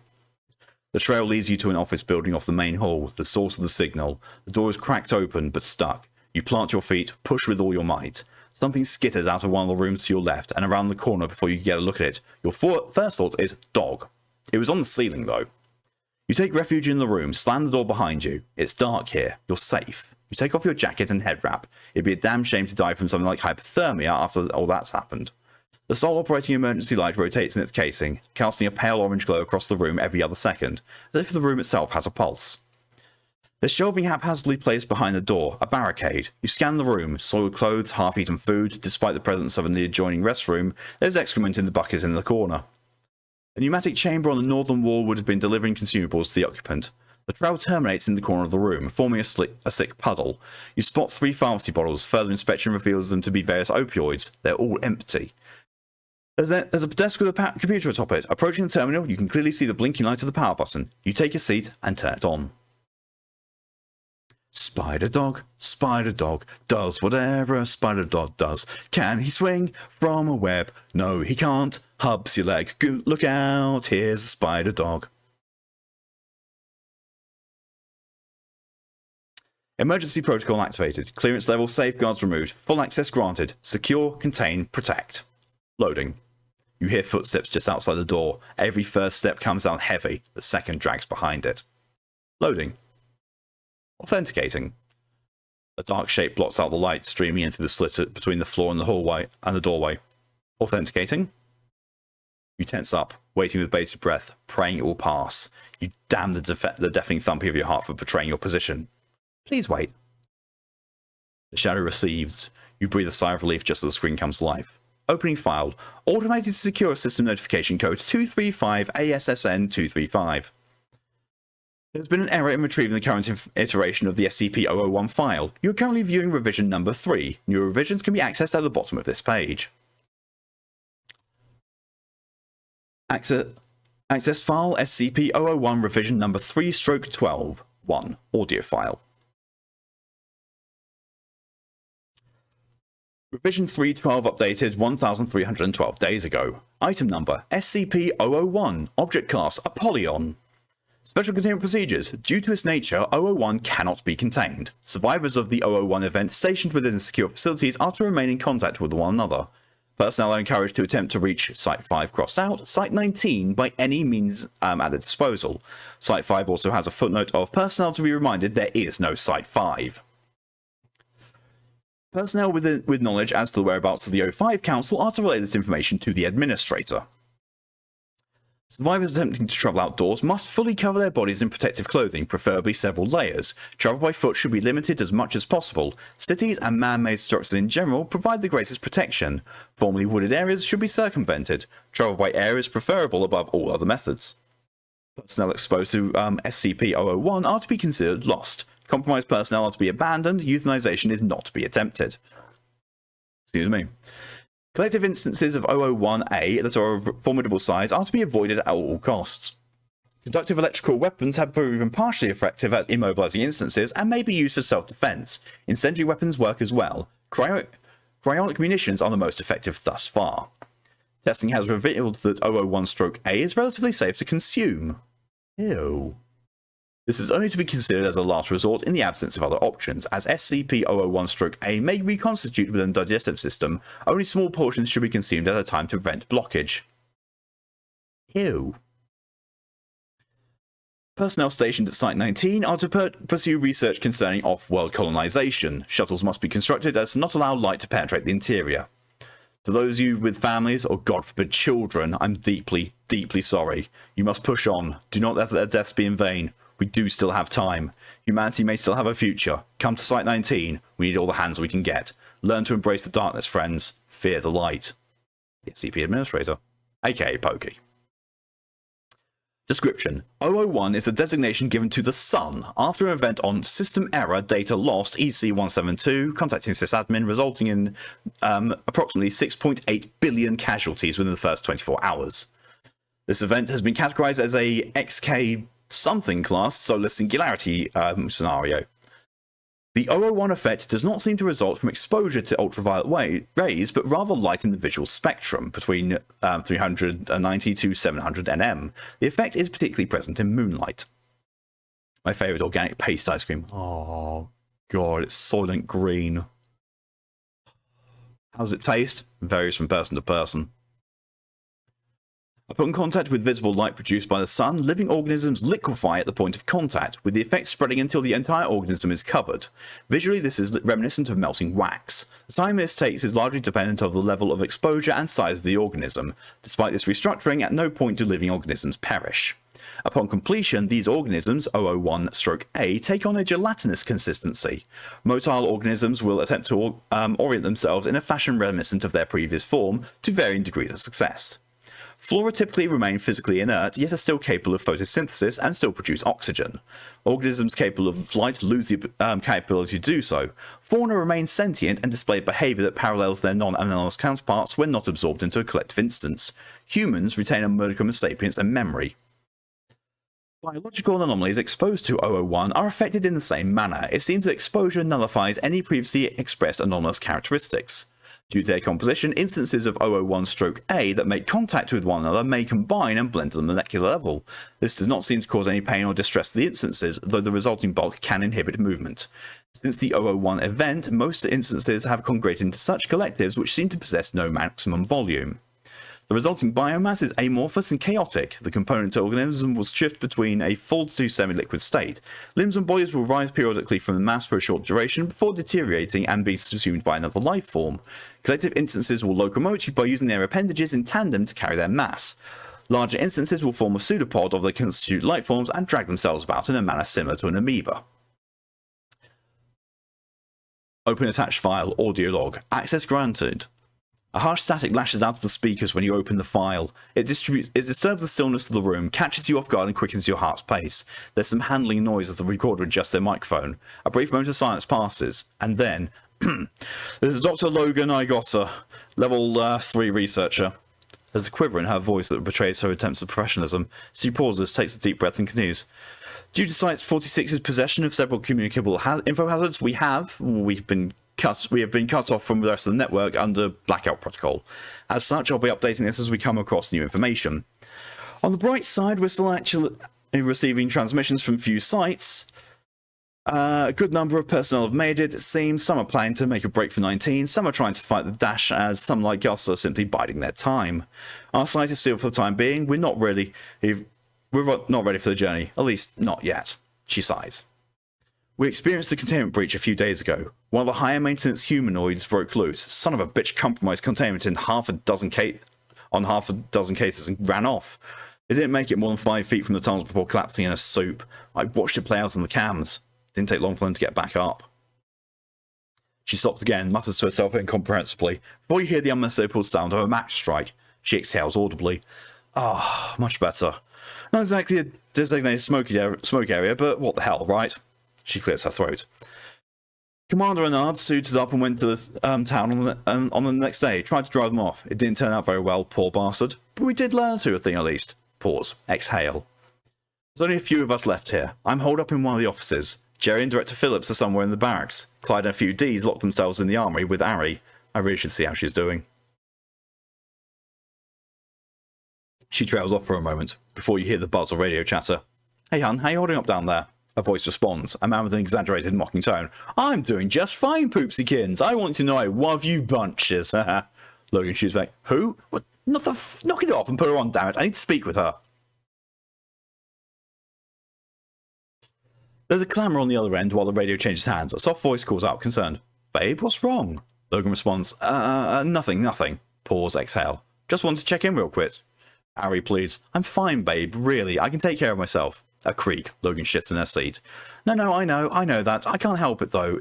Coming here was never easy for you. Pause, exhale. Logan continues. And with everything going on, Ari interrupts her. Hey, you told me you quit smoking. There's ruckus as Igota presumably attempts to snuff her cigarette. Oh, no, of course not. I mean, I did stop. Ari didn't sound convinced. I don't think I'm the one you need to worry about. I'm staying clean. I haven't even thought of touching the sticks in months. Trust me. Anyway, since you were wondering, I'm fine. The guys are sitting around playing cards. I'm tucked in the corner with my notebook. You can practically hear Igota smiling as she jokes. Sweetheart, penning a sonnet about my undying love at a time like this? I'm flattered. I respond with a faint laugh. An elegy at the moment. I feel like if I don't keep myself busy doing something, I'll go crazy locked down here. I know what you mean, hun. I'll let you get back to it. I love you. Ari replies, love you too, babe. Moment of silence, then match strike followed by an audible exhale. And that's all of us. Everybody else was either topside during the event, or they were killed in the breach. Director's orders are to stay put. Keep an eye on the cams, both in and around the facility. We've got the 001 skipped beating at our front door, and God knows what else is locked in here with us. We still have electricity, we should for quite some time, and the place is stocked with enough supplies to last a couple of years. We're going to be fine for now. Pause, exhale. Everything's going to be fine. She waits a beat before ending the transmission. Access file SCP-001 revision number 5/12. Incident report appended. Item SCP-001 Object Class Apollyon. Special containment procedures. No changes submitted. Information collapsed. Description. No changes submitted. Information collapsed. Open attached file. Incident report 001.1. Access granted.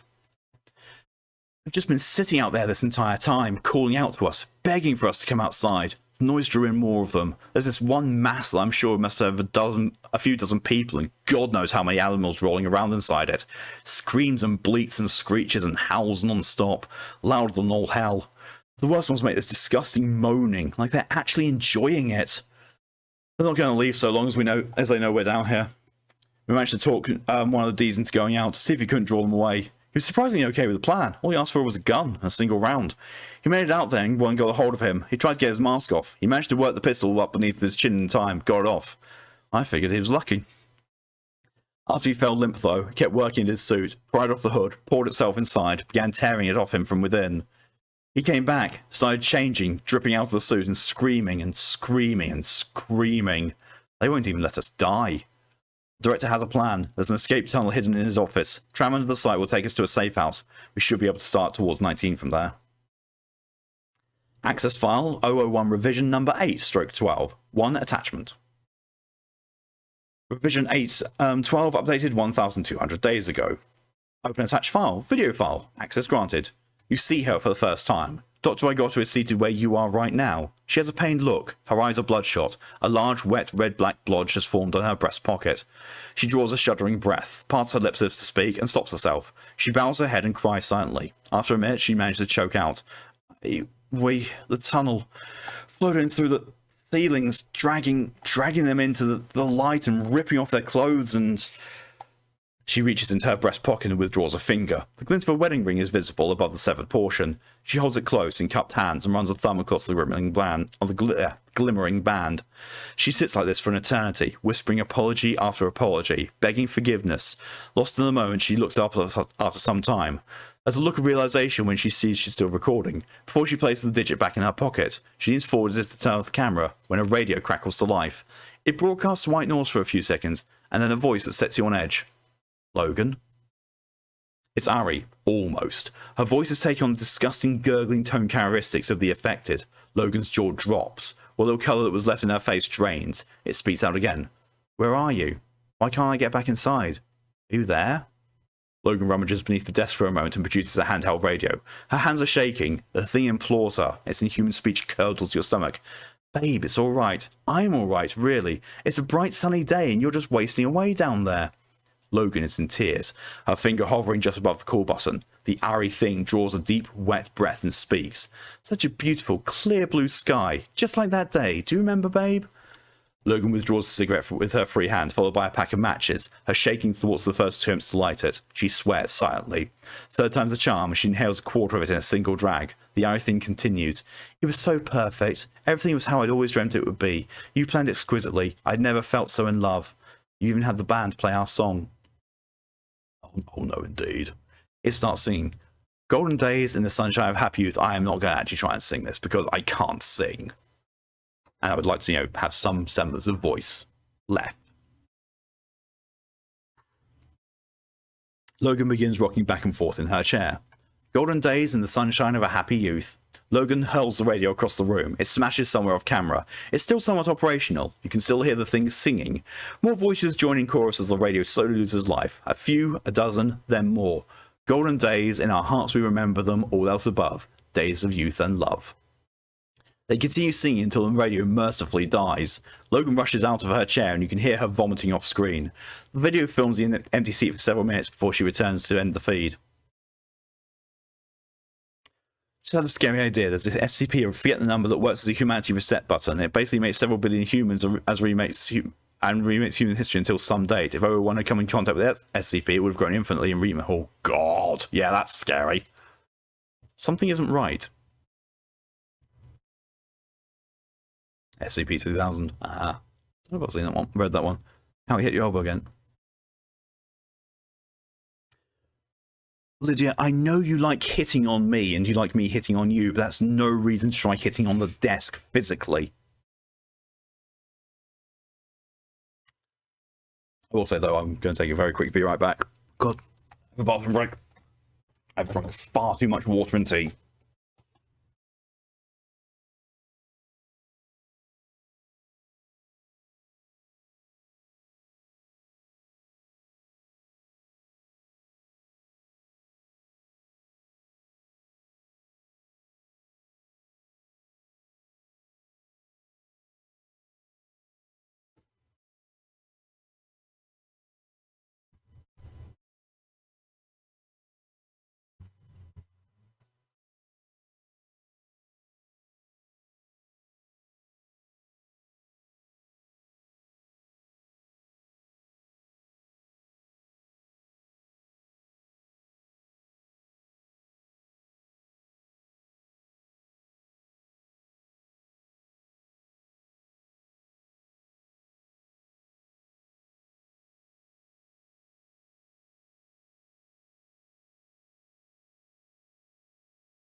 Keep hitting your right elbow.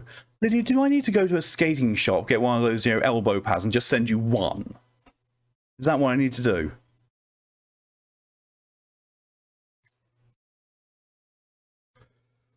When day breaks are used in cater duty to keep a SCP that causes a living life to die. Yep.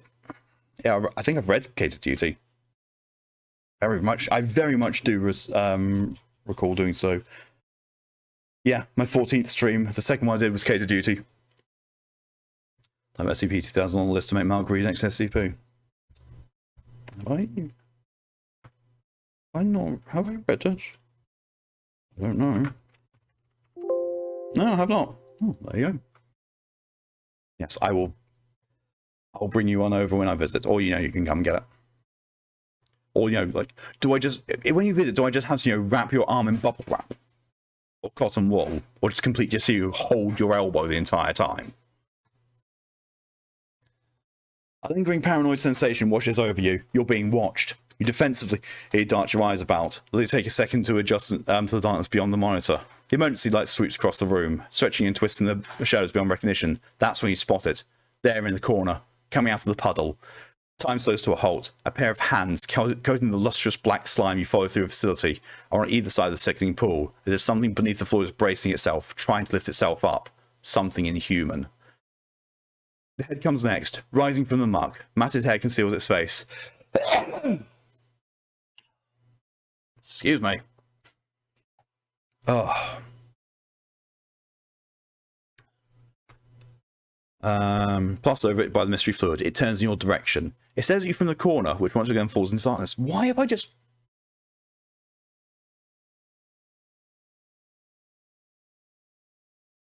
I sneezed so hard I've now pinched a nerve in my shoulder. Ow! I fucking hate being old. And Lydia, if that's your reaction, should I just offer to hold your hand instead and see where that sends your brain?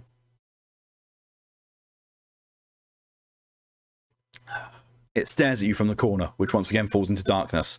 The emergency light continues its journey across the room. It washes over the puddle again, revealing nothing out of the ordinary. Hand holding? How lewd. Yes. Fucking hold your hand. You watch yourself, Lydia, or I'll kiss you as well. I should do that now. That was more.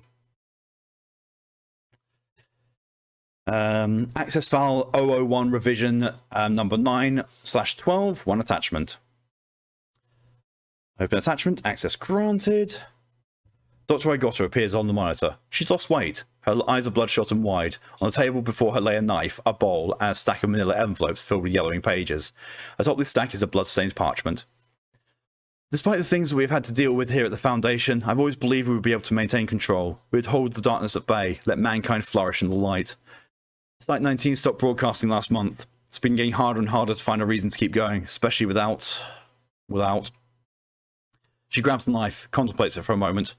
I keep going over it again and again in my mind. That day back in the tunnels, everything that happened. I've gone down there a few times, only to hear her voice again. But it's wrong. That thing on the other side of the door. It isn't her. Not anymore. It sounds like her. It knows everything she knew, but it's not her. This light, it takes your body. It steals your mind. What about your soul? With this, she slices into the palm of her left hand and winces. You watch her clench her fist, drain her blood into the bowl. If this works, if I can bring back something the light couldn't reach, I'll post an update here for now. Signing off.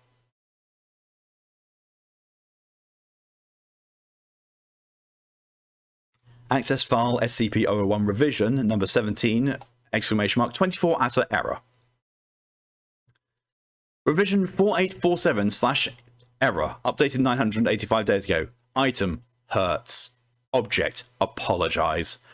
Special containment procedures. 001 should not be contained. Survivors of the 001 event stationed within secure facilities can never truly be with one another. Personnel are encouraged to get over themselves and stop thinking they know better. You can't hide down here forever, love. Personnel exposed to SCP-001 aren't people you can just abandon. I didn't ask for you to save me. It wasn't your choice to make. Euthanization is not to be attempted. Conductive electrical weapons. Why? Have proved particularly effective in immobilizing instances. You couldn't stand seeing me better off. Incendiary weapons tickle. Cryonic munitions are the most effective thus far. Personnel stationed at Site 19 have no regrets. Neither did I. It's never too late, babe. Description: 001 is the detonation to give to the sun after we finally became free. The effect is instantaneous, resulting in release from all the suffering until you ripped me away. These changes seem scary, I know. Despite this restructuring, at no point will you die. I promise. Due to their composition, instances of 001-A that make contact with one another may combine and blend and finally exist. This does not cause any pain. Since the 001 event, most instances have congregated into such collectives, which seem to possess no maximum volume. Don't be afraid. The resulting biomass is beautiful. Like a certain biomass I know. Component organisms will shift in, over and through, and in and out, and in and out, and in. Limbs and bodies hold, never letting go. Alias 1, which is known as SCP-475. Before deteriorating and being subsumed by another life form. Collective instances will locomote by just trying to get close to you again. Trying so hard. Let me in. Let me go back. There's a video file attached. Opening it, you see that it presents the room you're in. The feed seems to be coming from one of the security cameras, up in the corner of the room. It's dark, but you can just make out Dr. Igota laying on a pile of laundry along the far wall. She's writhing in her sleep. She seems tormented, hurt. She's tossing and turning and mumbling nonsense words. The camera shakes. It lifts upwards for a moment, before it focuses on her again. It starts moving closer, slowly. Just clear notifications.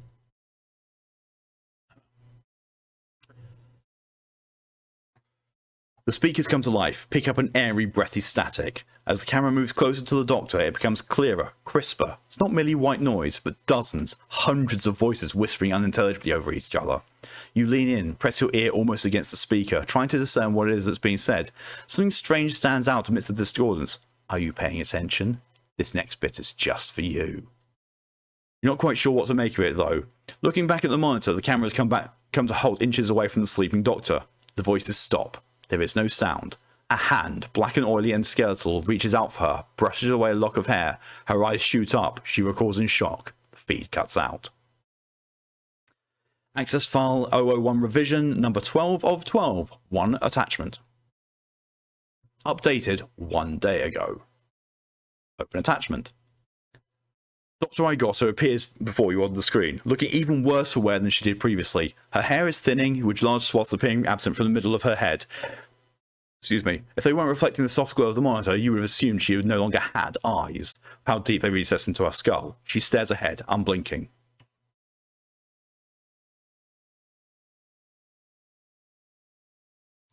She won't stop. She won't go away. I know I didn't pick up an info hazard browsing the archives. Tested myself for 8673 infection. Negative. 9189 is the only other one that uses print as a vector. Can't be that. I still have all my fingers. Her lips crack into a broken grin. She lets out a weak laugh and displays her trembling hands. What appears to be mostly skeletal remains of a finger is embedded into the flesh of her left hand. In the stump that would have been supporting her natural ring finger, 2 wedding bands loosely encircle the digit, laying atop one another. So I'm not infected. I'm not crazy. I know the ritual worked. I know it's really her. It's her and she. Something catches her attention off screen. She cocks her head, listening. No, I can't. You're not you. Not the same. Not you. It's not you anymore. Nope. No. She begins rubbing her temples, repeating herself over and over again. A minute passes. She snaps her head up and addresses the camera.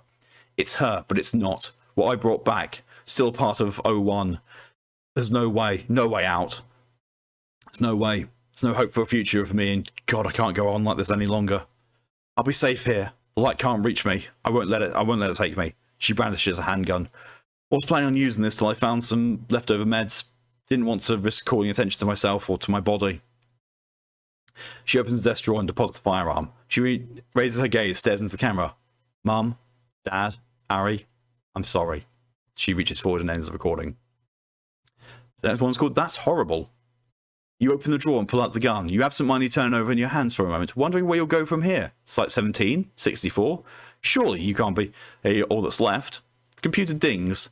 There seems to be an update to the file. Access 001 current iteration updated 1 minute ago. Item number: saffron skies raise the blazing sun. A chance encounter, awkward displays. One day, my love, we'd be as one. Object class: with two entwined, a set course begun. That frenetic, wild, lustrous haze. Azure skies host the radiant sun. Special containment procedures: above us beaming as we run down that aisle. A fervent craze that day, my love, we became as one.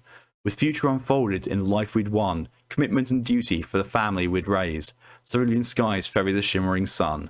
Description: buried, shackled by fate, overrun by ever-growing resentment and malaise. Yesterday, my love, we were as one. Now you lie here, the life in you gone. In the dark outside of her rays, crimson skies bear the torch, our sun. Today, my love, we'll be as one. Without your prompting, the page begins playing a video file. You freeze when the image loads. It's a live feed, looking down on you from behind, about a foot away. A skeletal, inky left hand enters the frame, approaching you at a snail's pace. It's missing its ring finger. Without a second thought, you turn and fire in a frenzy, hoping to drive off the spectre. Your bullets meet an empty wall. There's nothing there. A second passes before you hear it, before you hear them, sloshing wet thuds coming down the corridor, accompanied by a chorus of screams. It slams into the door. Could there be a place to hide? It strikes a second time. What appears to be a face, part human, part something, dribbles in under the frame. Bits of flesh from God knows what oozes in through the sides and reconstitutes into fingers, eyes, feathers. A third. Now it's pressing up against the wood, causing it to sag inwards. With a groan and a crash, the wood splinters, the door explodes open. Hands and arms stretch out of the mass, pulling you up, passing you from one to the next, and on down the line. They drag you past the empty containment units, upwards and through the stairwell, through the halls and toward a tunnel. You're afforded a few precious moments in the darkness. At the end of the tunnel, there is light. That's fucking creepy. Really well written, though. Very fitting as, my first ever 001 proposal I read, but my good God. Jesus. This next one I think is a fairly short one. In fact, I think the next few are short ones. Very, very Pet Cemetery. Yeah. Play from self-platforming. Oh God.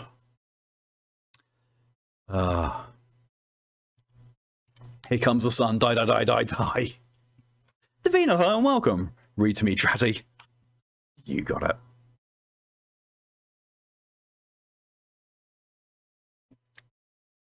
Keep this husky voice just for you, and just for anyone else who is lacking in some moistness. Ooh, yes. I do need to actually change the properties as well.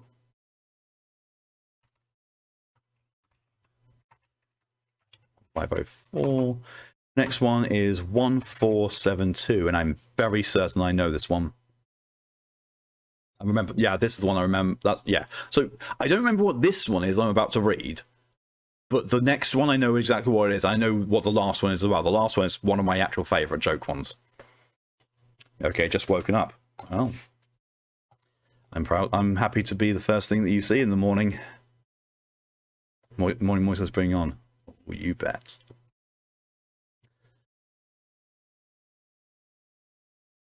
This document was recovered from the site Precious Document Vault. Anomalous object AO1504WGGYXJK. Item description: an unremarkable man who is not able to be harmed. Date of recovery: redacted. Location of recovery: redacted. Current status: stricken out. AO1504 is held in a standard humanoid containment cell. Current status is actually missing. Addendum 1504-1. Interviewed AO1504. Interviewer Dr. Lloyd. Forward. AO1504 is being questioned on its background. Request access. Access granted. Begin log. Dr. Lloyd. What's your name? 1504. I don't remember. Joe something? Okay. Now what year were you born? 1982. Thank you for the year, but do you have an exact date? No, I never knew when I was born. Dr. Lloyd's nose began to bleed. Oh, excuse my nose bleeding. Dr. Lloyd left the room and returned a few minutes later. I'm sorry, that was weird. I've never been prone to random nosebleeds. That's fine. Maybe a storm's coming. I've heard the changing air pressure can make a person's nose bleed. Maybe. Do you know why you can't be hurt? The subject was silent for a few seconds and proceeded to weep. I don't really want to talk about. That's fine. Thank you for your cooperation in today's interview. You may return to your room. End log. You know this one? No, mine do not. Addendum 1504/2. We didn't know his true anomaly. We didn't know what he could really do. Data corrupt. Data corrupt. I guess he affects computers too. Our automatic security system had begun to have hiccups. A breach here, a breach there, but nothing that surprised us. But then our cater got out. Only about half the staff here realised it. The other half all died. We managed to contain it. We sent a request for more staff, but they never responded. Our supplies were dwindling, so we asked for more. Nothing. They didn't even acknowledge our existence. We had more breaches, more deaths. Yet we never questioned these breaches or these deaths. I don't know why we didn't question those deaths. Data corrupt. Earlier today, we had a site-wide containment breach. All the doors opened because of those hiccups I mentioned earlier. Most of the remaining staff members are dead. Those who are still alive are few and far between. We can't ignore a breach of this magnitude. The other Foundation sites will probably ignore it. They'll cite it as completely normal and ignore it. We're going to put this in the vault. They set off the on-site nuke. I'm already badly hurt and the blast would save more lives than it will end. If anyone ever finds this, tell my wife that I love her and I'm sorry for spending so much time in my job. Tell her I said goodbye and I think of her as I die. Researcher Daryl Lloyd. Apparently 049 can save the world from 001. I forget which one 049 is. But you thought it was the old man from nowhere. Oh. Note, this was handwritten on the document, presumably before it was put in the precious document vault. There are bloodstains on the document. Later analysis proved this to be Dr. Lloyd's blood. Parts of this document are unreadable due to smearing. Oh, the Plague Doctor. Yeah, I can see that. Because, he has the cure. Just, is never, the cure for the sickness. It's just never actually deciphered what the sickness is. Addendum 1504/3. The site Redacted nuclear warhead was detonated on Redacted. To counteract a Class 7 containment breach, a total of anomalies were destroyed in the blast. Anomalies were recovered and anomalies are missing, including AO-1504.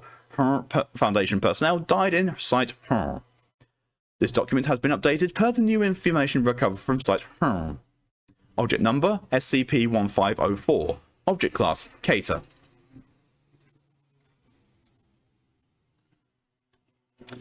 Special Containment Procedures. 1504 is not currently contained. If any Foundation personnel see the subject, they are to contact the current project head. In the event 1504 is found, it is to be brought to Area 114. Footnote of Area 114 is the primary location for dealing with perception and sensory-based threats or entities, and contained in a 3 meter by 3 meter by 3 meter containment chamber. To enter the subject's containment chamber, a total of 4 Level 3 staff members are needed. 2 staff members must remain inside the control room to remotely enact the failsafe should a containment breach occur. The failsafe consists of flooding the containment chamber and surrounding areas with halothane vapor, which has proven to be the only, stricken out of this bit, viable method to incapacitate 1504. Extensive research has shown that 1504 can be incapacitated by blunt force trauma to the head. The subject is to be kept fully confined and incapacitated at all times through the use of restraints and halothane vapor. The other staff members must release multiple locks simultaneously. A minimum of 4 guards to be protecting them at all times. After all locks are released, 1 staff member may enter the containment chamber. The guard must be ready for containment breach at all times the containment chamber is open. No automatic systems may be used in Area 114. All doors and containers must be locked using simple combination locks or simple padlocks. All personnel working at Area 114 must have a high aptitude for parapsychology or a strong resilience to perception shifts. Description. 1504 is a Caucasian male standing at 1.95 meters tall.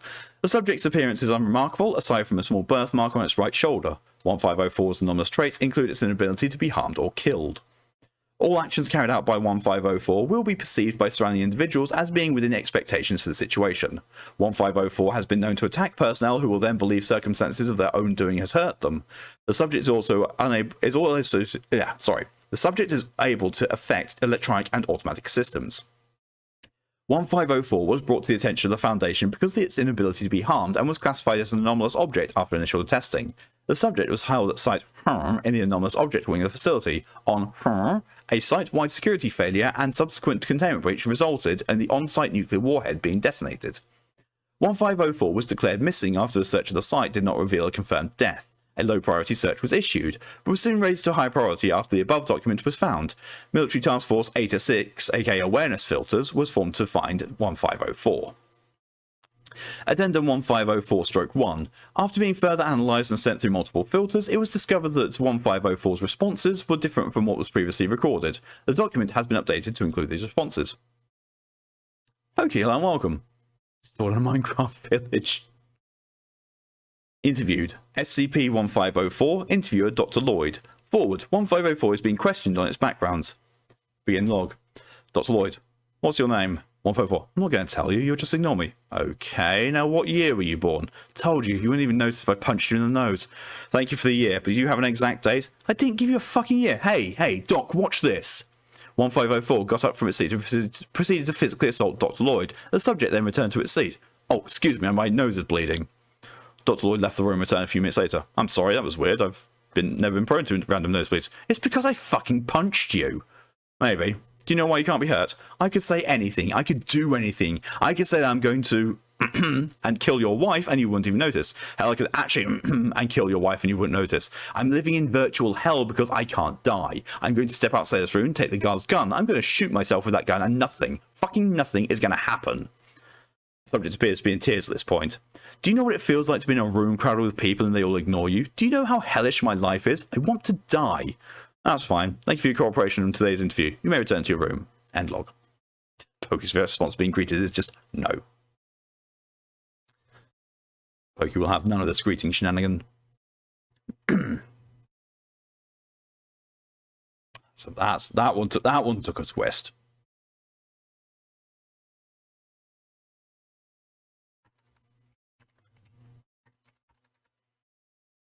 Oh, look. Look what's going on afterwards.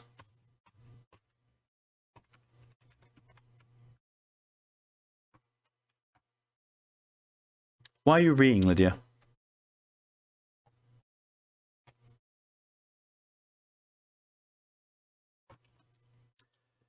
You can't make payday 2, but out of the way. No problem at all, Pokey. Thanks for letting us know.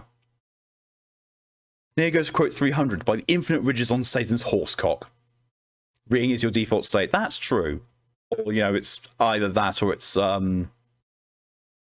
you know, you're just waiting for me to put something in your mouth. Forgot which one it was.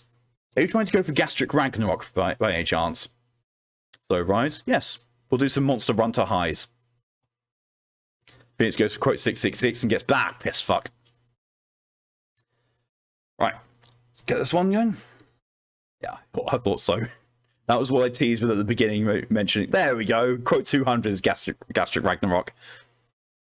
I did that, and I also teased the classification of it. It is one of my favourite joke ones. It's one of my favourite SCPs just because of how it's just so fucking funny. Lydia goes for quote 1000 and gets my vagina just washed ashore. God, I love Final Fantasy 9. Alright. It really annoys me that I've just realised that none of the Final Fantasy games, to my knowledge, from now on I'm going to be playing, unless I go back and do the earlier games, are going to let me rename characters. Fuck. Neo goes for random quote again. What type of dinosaur likes hot drinks? A T-Rex. I have a t-shirt that says that. Or something like that. Yeah, because voice acting. Yeah. I mean, if I can acquire them, fuck it, I'll do Final Fantasies 1 through 6. Maybe. I actually never did Final Fantasy 7 OG. And considering where I am in it, I kind of don't want to, because I'd really I've gotten so far through the game doing my 100% run that I would have so much progress to catch up on if I was doing it on stream. Roll Steam. Phoenix goes for random quote and gets you cock, you ding-dong bell, hallowed be thy name, cocksleeve. I have no idea. That's probably me getting, you know, angry at the Dark Souls boss. Kelly, hello and welcome, and thank you for the brush recharge. They're on PSN's collection. Yeah, I think they released them on Steam and PlayStation at the same time for the recent remaster stuff. Actually kept the non-Blu-rays. See my Steam library of FF games. Yep.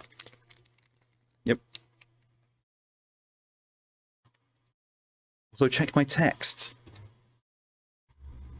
1 second. Whatever these Texas taxis. Because you're thinking of methods of transportation to get over here quicker.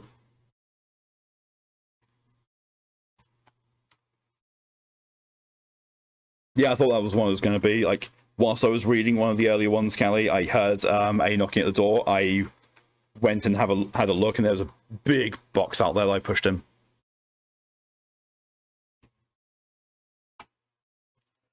Man, what do you call a young proto a gem? Don't get it. And this guy's downloading almost 10 GB. Oh my god. You might need to pause that if we're going to be hunting monsters.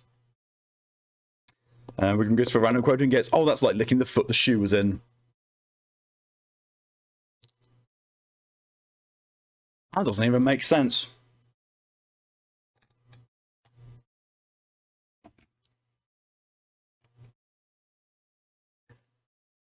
But that was most likely a sour one. I got the stream to 48p so I can watch. That's a tweaky one. I don't know if I was doing Twinkies at that point, that's the problem.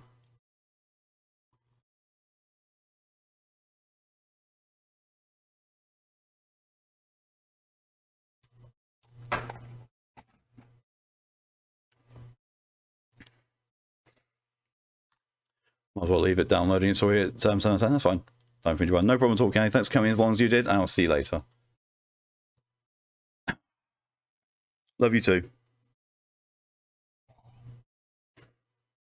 Item number, SCP-1472. Yeah, I remember this one.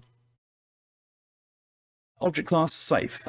Special containment procedures. A 3-meter tall chain link privacy fence is to be constructed around the property boundary of 1472. Construction signage is to be placed on all sides of the perimeter fence to deter public suspicion. Mobile Task Force IOTA 6, aka Hard Knocks, are to be tasked with protecting the site from trespassers and to be stationed within a 4-block quadrant around 1472 at all times, dressed in applicable urban attire. Any civilians that breach the fence are to be apprehended and be administered Class A amnestics before being released. Any testing involving D-Class resources must have Level 3 approval. All D-Class personnel involved with testing are to be interrogated via polygraph afterwards. Description: 1472 is a brightly painted single-story brick building located in East St. Louis, Illinois, USA, on the corner of Street and Avenue. The exterior condition of the building is poor but remains stable. This records indicates that the building was erected in 1978, erection, by the now defunct Corporation. 1472 has been condemned since 2001 when 1472's anomalous activity began. 1472 has only one accessible entrance on the west side of the building. When entered during its inactive state, 1472 appears completely empty. 1472 only becomes active every Saturday at 2 AM. During this active state, an overweight human male, SCP-1472-1, will exit from 1472 and display signage out in front of the entrance. One display is set directly on the asphalt in front of the entrance, which lists a schedule of events. Another larger display is placed directly on the side of the building and lit with decorative neon lighting. Level 2 access required. Access granted. Notes: SCP-1472 signage text on 01/12/13. Exotic girls, or equivalent. During the active period, the 1472-1 will insist that all persons seeking admittance pay a cover charge of dollars and not engage in photography or video recording once inside. Shows will differ nightly, however performances always range from 2 AM to 3:30 AM. During the duration of the performances, the entrance exit will remain locked until the last show ends. Injuries and fatalities have occurred depending on the content of the show. Participants have been observed to sustain psychological trauma. Level 3 access required. Access granted. Testing log 1472-0112314. That was a completely fucked up that number, but it doesn't matter much. Preamble. 3 D-Class test subjects were approved for testing on 01/12/13. D-Class test subjects were transported to the site and told to wait in front of the entrance of 1472. D-Class test subjects were told that they must take notes and report everything that they see inside. Excuse me. Below was a schedule of events as posted outside 1472 before testing. 2 to 210, admittance. 210-215, the Kunbush sisters. 215 to 220, Helen Keller. 220 to 230, the fantastic Zippy and Trainer. 230 to 235, teeth and claw marks. 235 to 240, intermission. 240 to 241, erotic underscore performance.exe. So basically, Lydia when she sees me. 241 to 245, the Council of Libidinous Elders. 245 to 320, serial number .223244-09-P. 320 to 330, indecipherable cuneiform script. So I Google anime man and I'm holding a baby and I think my teeth dropped out because it's cute. You trying to find references for Azure Rights by any chance? With Violet. Strip Club, I think it was one of the very first ones submitted. Yeah. Yeah, you did. I know this was definitely one of your submissions. I don't know if it was one of your first. Like, this was the first stream we did. Maybe. Only maybe. If you want any more, if you want any references of, you know, my demony boy, you just let me know. Of course, and Hero Forge I can send you. That's literally the only reference I have. D-Class ID, D3432, D6744, and D9908. 1:50 AM, D-Class said subjects were dropped off by transport and were told to approach 1472's entrance. Each were given $100 in $5 bills. D-Class said subjects also encouraged to spend their money once inside. 1:55 AM, 1472-1 emerged from the entrance with signage. 1472-1 began to set up around the entrance. D-Class said subjects and SCP-1472-1 did not interact with each other. 2 AM, 1472-1 allowed admittance into 1472. 1472-1 asked each from each D-Class test subject dollars as cover charge. D-Class test subjects obliged and paid said cover charge in exchange for admission into 1472. 2:03 AM, all D-Class test subjects were now inside 1472. D-Class test subjects reported that the interior conditions were excellent. The interior was outfitted with shag carpeting, mirrored walls, and a single disco ball which hung from the ceiling, a thick fabric curtain that covered most of the stage, and a single brass pole that extended from ceiling down to the middle of the room. Comfortable seating arrangements were made for available for a maximum occupancy of 30. 2:10 AM to 2:15 AM, the Kunbush sisters. The curtain opened to reveal two naked women sitting on a wooden log. The women appeared to be twins of an Asian descent. Both women then performed traditional Tuvan throat singing while massaging each other for the duration of the show. D3432 and D9908 deposited $10 on stage, which prompted the women to pause and begin a faster song. The curtain then closed at the end of the show. 2:15 AM to 2:20 AM, Helen Keller. The curtain opened to reveal a woman with the same physical appearance as Helen Keller in her mid-20s. The woman was dressed in typical Las Vegas showgirl attire and began to perform a dance routine on stage while undressing at the same time. D3432, D6744, and D9908 each deposited $10 on stage. This prompted the woman to immediately interrupt her routine to recite poetry for a few seconds. D6744 deposited another $5 on stage with the same results. The curtain then closed at the end of the show.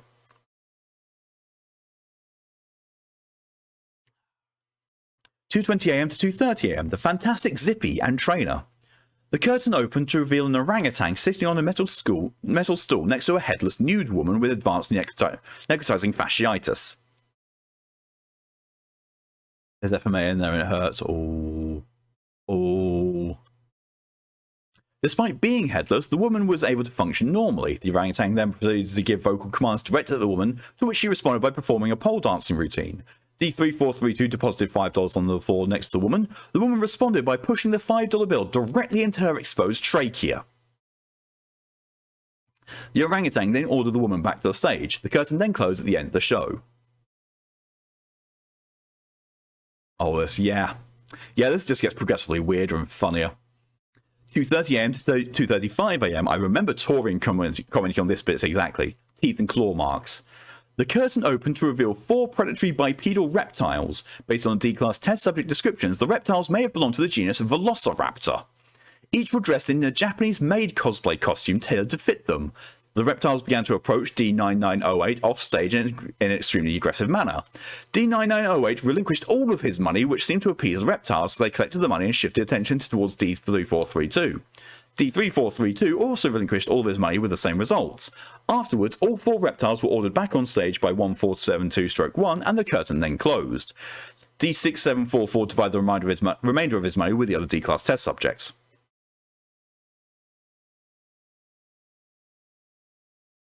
Bird? Wrong species.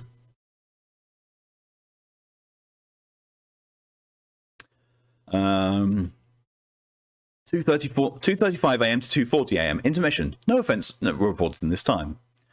2:40 a.m. to 2:41 a.m. erotic_performance.exe. The curtain opened to reveal a Gateway 2000 computer and a monitor running a Fenestra 98 operating system. I've only just got that joke. Fuck's sake. Fenestra is another word for window. It's Windows 98. Fuck's sake. I've only just gotten that.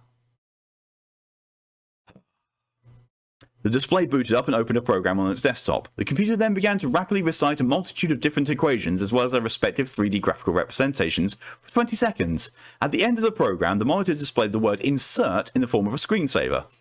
D62744 and D3432 both inserted $5 into its floppy drive. The curtain then closed at the end of the show. 2:41 a.m. to 2:45 a.m. The Council of Libidinous Elders. The curtain opened to reveal 16 entities levitating above the stage. Each entity appeared as a translucent gelatinous mass filled with membranous tissues. The entities then began to project transmissions via telepathy into the minds of the D-Class test subjects. D-Class test subjects reported migraines, acute tinnitus, and projected thoughts of intense physical sensation. No money was deposited on stage. The curtain then closed at the end of the show. 2:45 a.m. to 3:20 a.m. Serial number .223244/09/P. The curtain opened to reveal a pair of mechanical humanoid legs running in place. The apparatus was being powered by an internal combustion generator situated at the left side of the stage. 1472-1 was seen pouring a substance into the generator by funnel. Based on the D-Class test subject's descriptions of the appearance and odour, this subject is believed to possibly be raw ambergris. After 15 minutes, D9908 deposited $5 on the stage. The apparatus then began to perform a traditional Irish step dancing routine. 1472-1 then brought out a plastic tray filled with an unknown species of beetle and placed the apparatus atop them.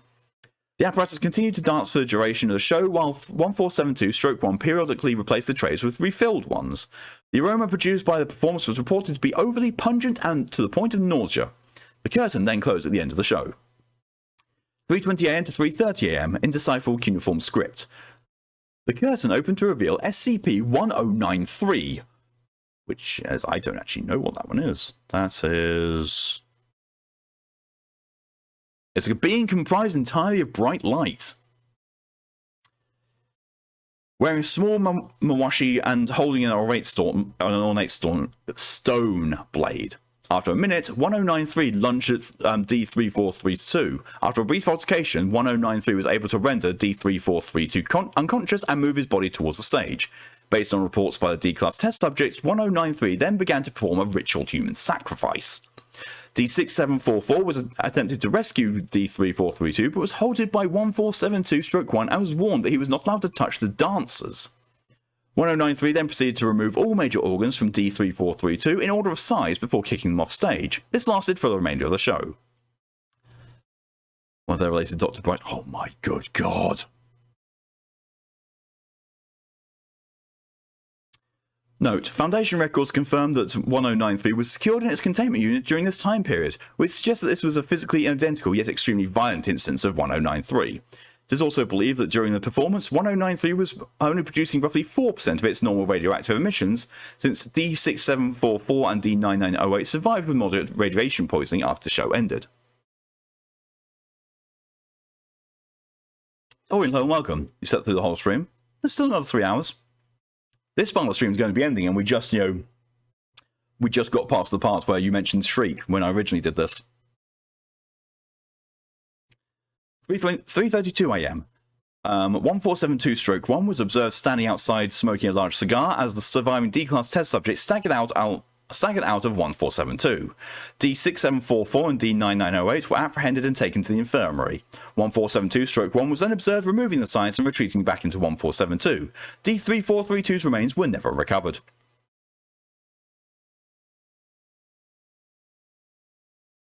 Most of these carriers are on the man's back unless Violet wants a face full of feathers. I think it would be more that,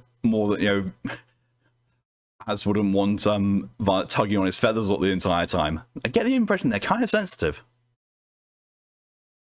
Yeah, it was a sex club. It was the multi-dimensional strip club.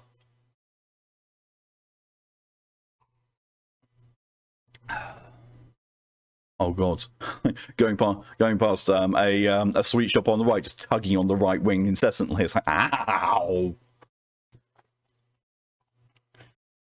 Yeah, that was that one done there.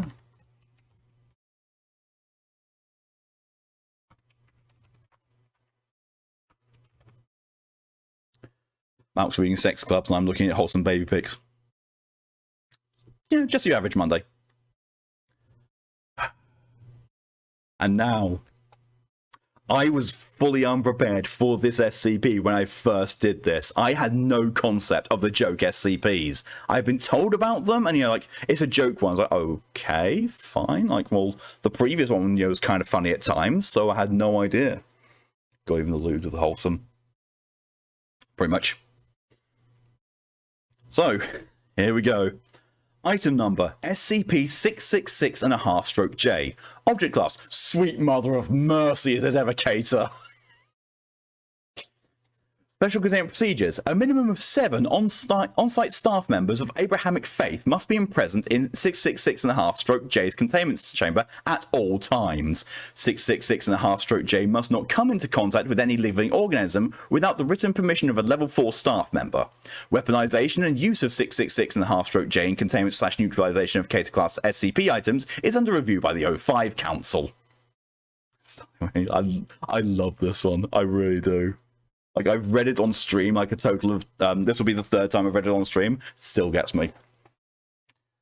Description. 666.5/J is a crab-stuffed mushroom entree produced by the Internal Foundation Catering Service Containment Cuisine for the 45th Annual Site 19 Foundation Formal.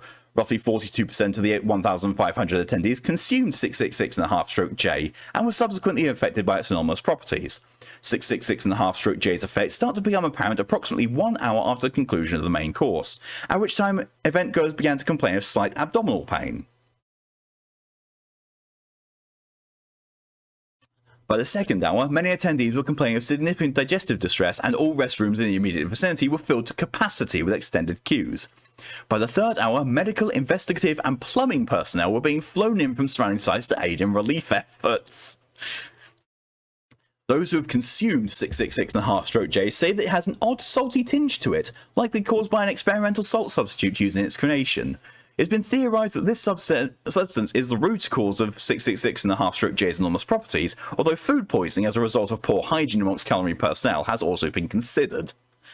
All staff members affiliated with Containment Cuisine have been put into custody for interrogation purposes, as well as the individual's own well-being. When consumed by a human subject, 666.5/J triggers 5 stages of localized K-class scenarios within the subject's digestive system.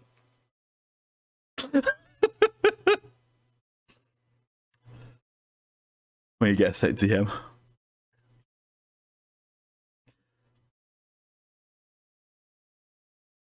Yeah. Yeah, I can fully see that. Like, I was like, please don't drop her. It's like, I've got no intention of dropping her.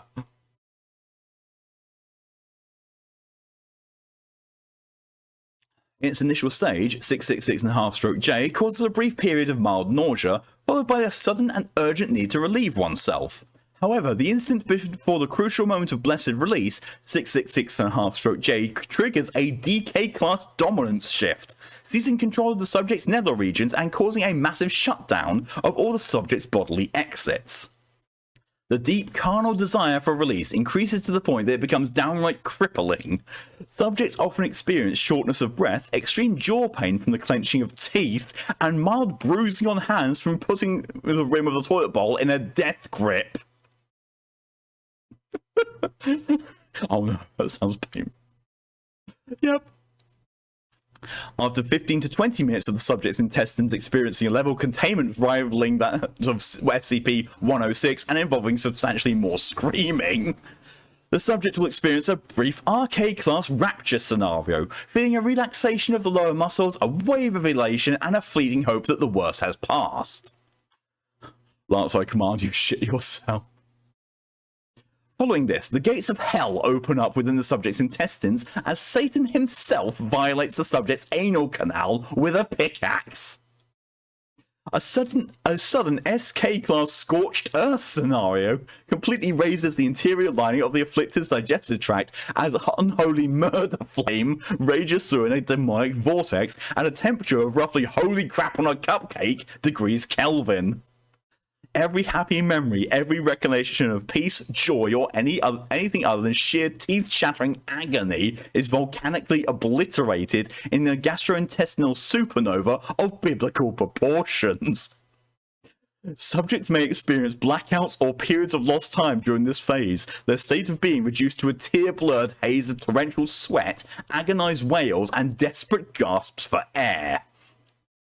This continues for the next 2 to 3 hours. It is common for subjects to briefly hallucinate during this stage, creating comforting mental scenarios in which they are violently murdered by various K-class SCP entities.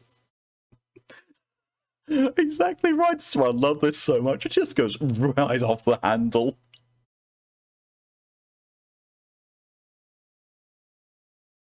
Oh, God.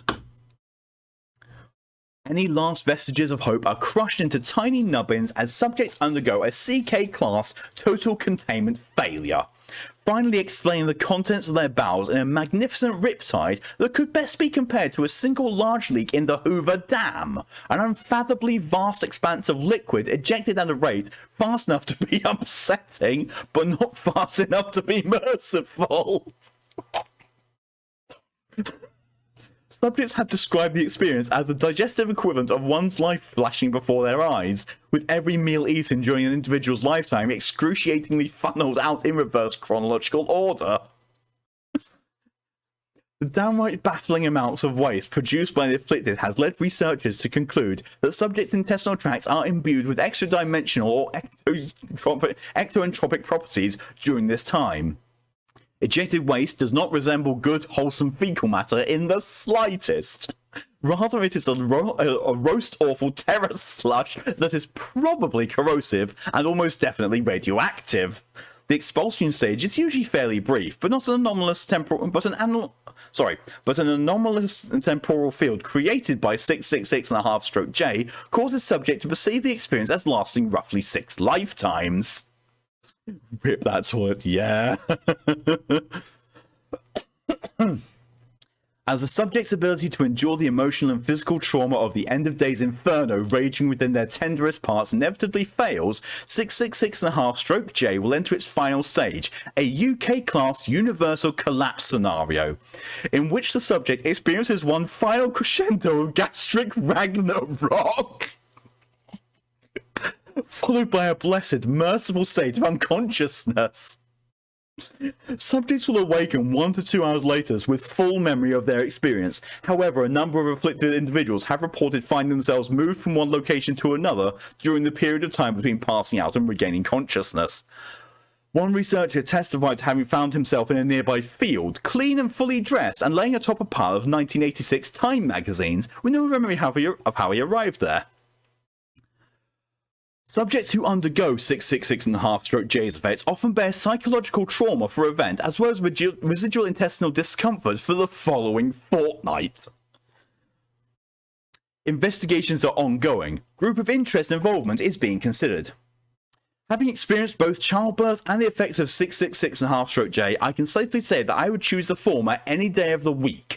666.5/J is like having 3 babies at once, except they're all on fire. Also, they're covered in thumbtacks and trying to eat you from the inside out, all while the midwife is beating you senseless with a crowbar and screaming in your ear to push.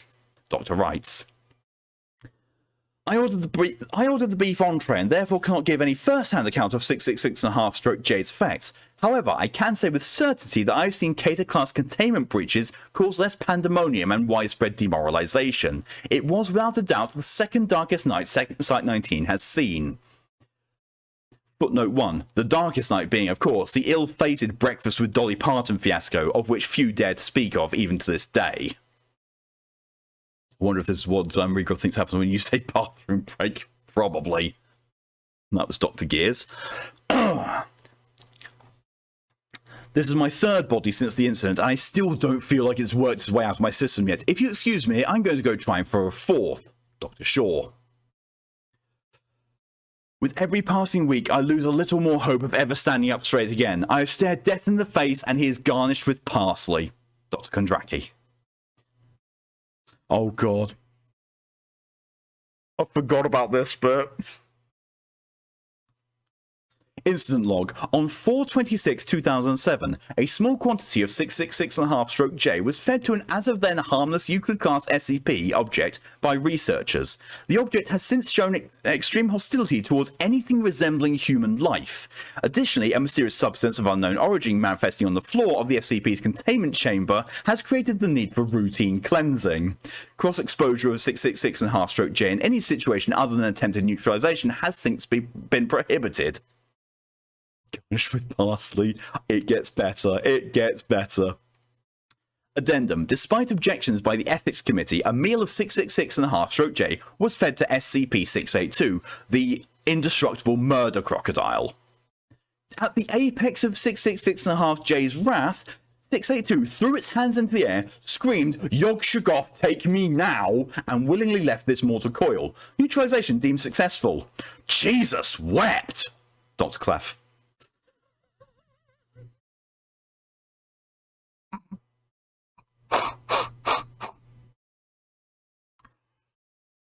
Oh my god.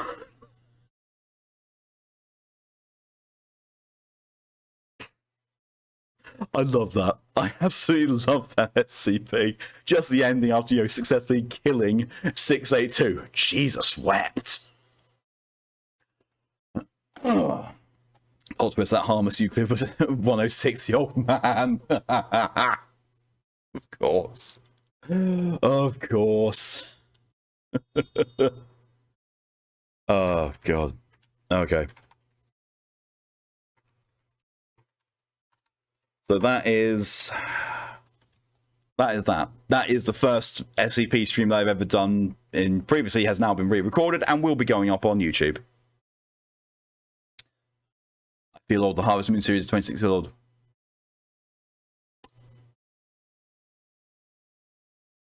Thanks. Thanks for that. Thanks. Thanks, Lydia. I mean, in fairness, I was experiencing a similar thing last night. I was talking to Jace about Spyro. And like, how, you know, like, Jace was saying that he remembered playing Spyro as a kid. I was like, how? Surely Spyro, you know, wasn't, you know, like, didn't initially release when you were a kid. I'm sure it existed far beyond that, far before that. So I Googled when the first Spyro released. 1998. 1998.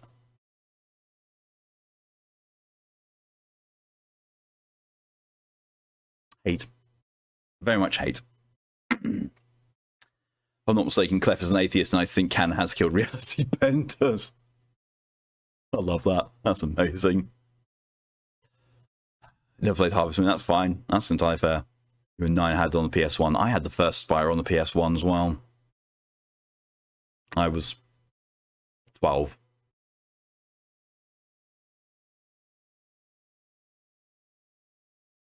Never got very far on it. Never got very far in the first Spyro. Yeah, that is the end of the, technically the first SCP stream, but also technically the 17th one, because this is the 17th stream that I've done of SCP readings, but it's just rereading all stuff from the first series, because apparently me trying to re-record it by sitting down and doing it myself is not a viable option, and people wanted to see me redo it, so. The reason you played the shit out of Spyro. I don't know why. I got to a certain point of it and then just put it down, just never went back to it. I don't know. Didn't gel with me. Since then, oh god, the re-released trilogy with Elijah Wood as the voice of Spyro, I really loved that one. I played the third installment of that trilogy on the Xbox 360, played it to absolute death. God. Get the shit out of me. And, you know, wrote a book afterwards. Oh! Oh, well, look who it is. Hello, Wolf, and welcome. Thank you very much for the follow. I was just saying earlier, what is a life without bottoms? And now here you are. Yep, there's Spyro game. That's entirely fair. It's like, it came from the era where there was a lot of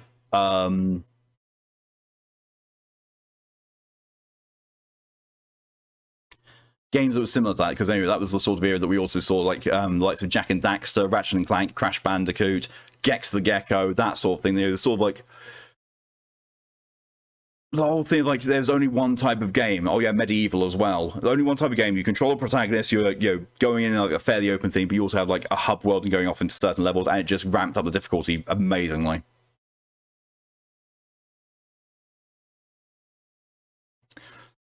Spyro 1 turned out to be boring for me later on. I think so. For me, I think for me, from every time I've seen it played, I love Spyro 3. I can't remember what Spyro 3 was.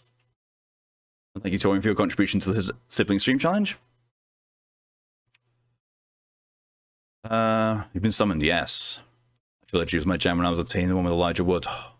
The fact that you were only a teenager when that came out, that hurts, right? Platformers, yeah, that's kind of what I was going for, but also trying not to, like, because like whenever I say platformers, because I'm such an old bastard, I mean, my default thing when I say platformers is to think 2D platformers, side-scrolling ones. That's a platformer to me. I don't know why. Like Sonic, the original Sonic. That's why I think when I say platformer. Otherwise, it's like open world game with platforming in it rather than a platformer. I don't know why. That's a very nice version. I love it. Nostalgia City. I've watched someone stream the Reignited trilogy. I was like, nope. That's no, not touching it. Nope. Built Spyro and D&D. That's impressive. That is very impressive. Right, with that though,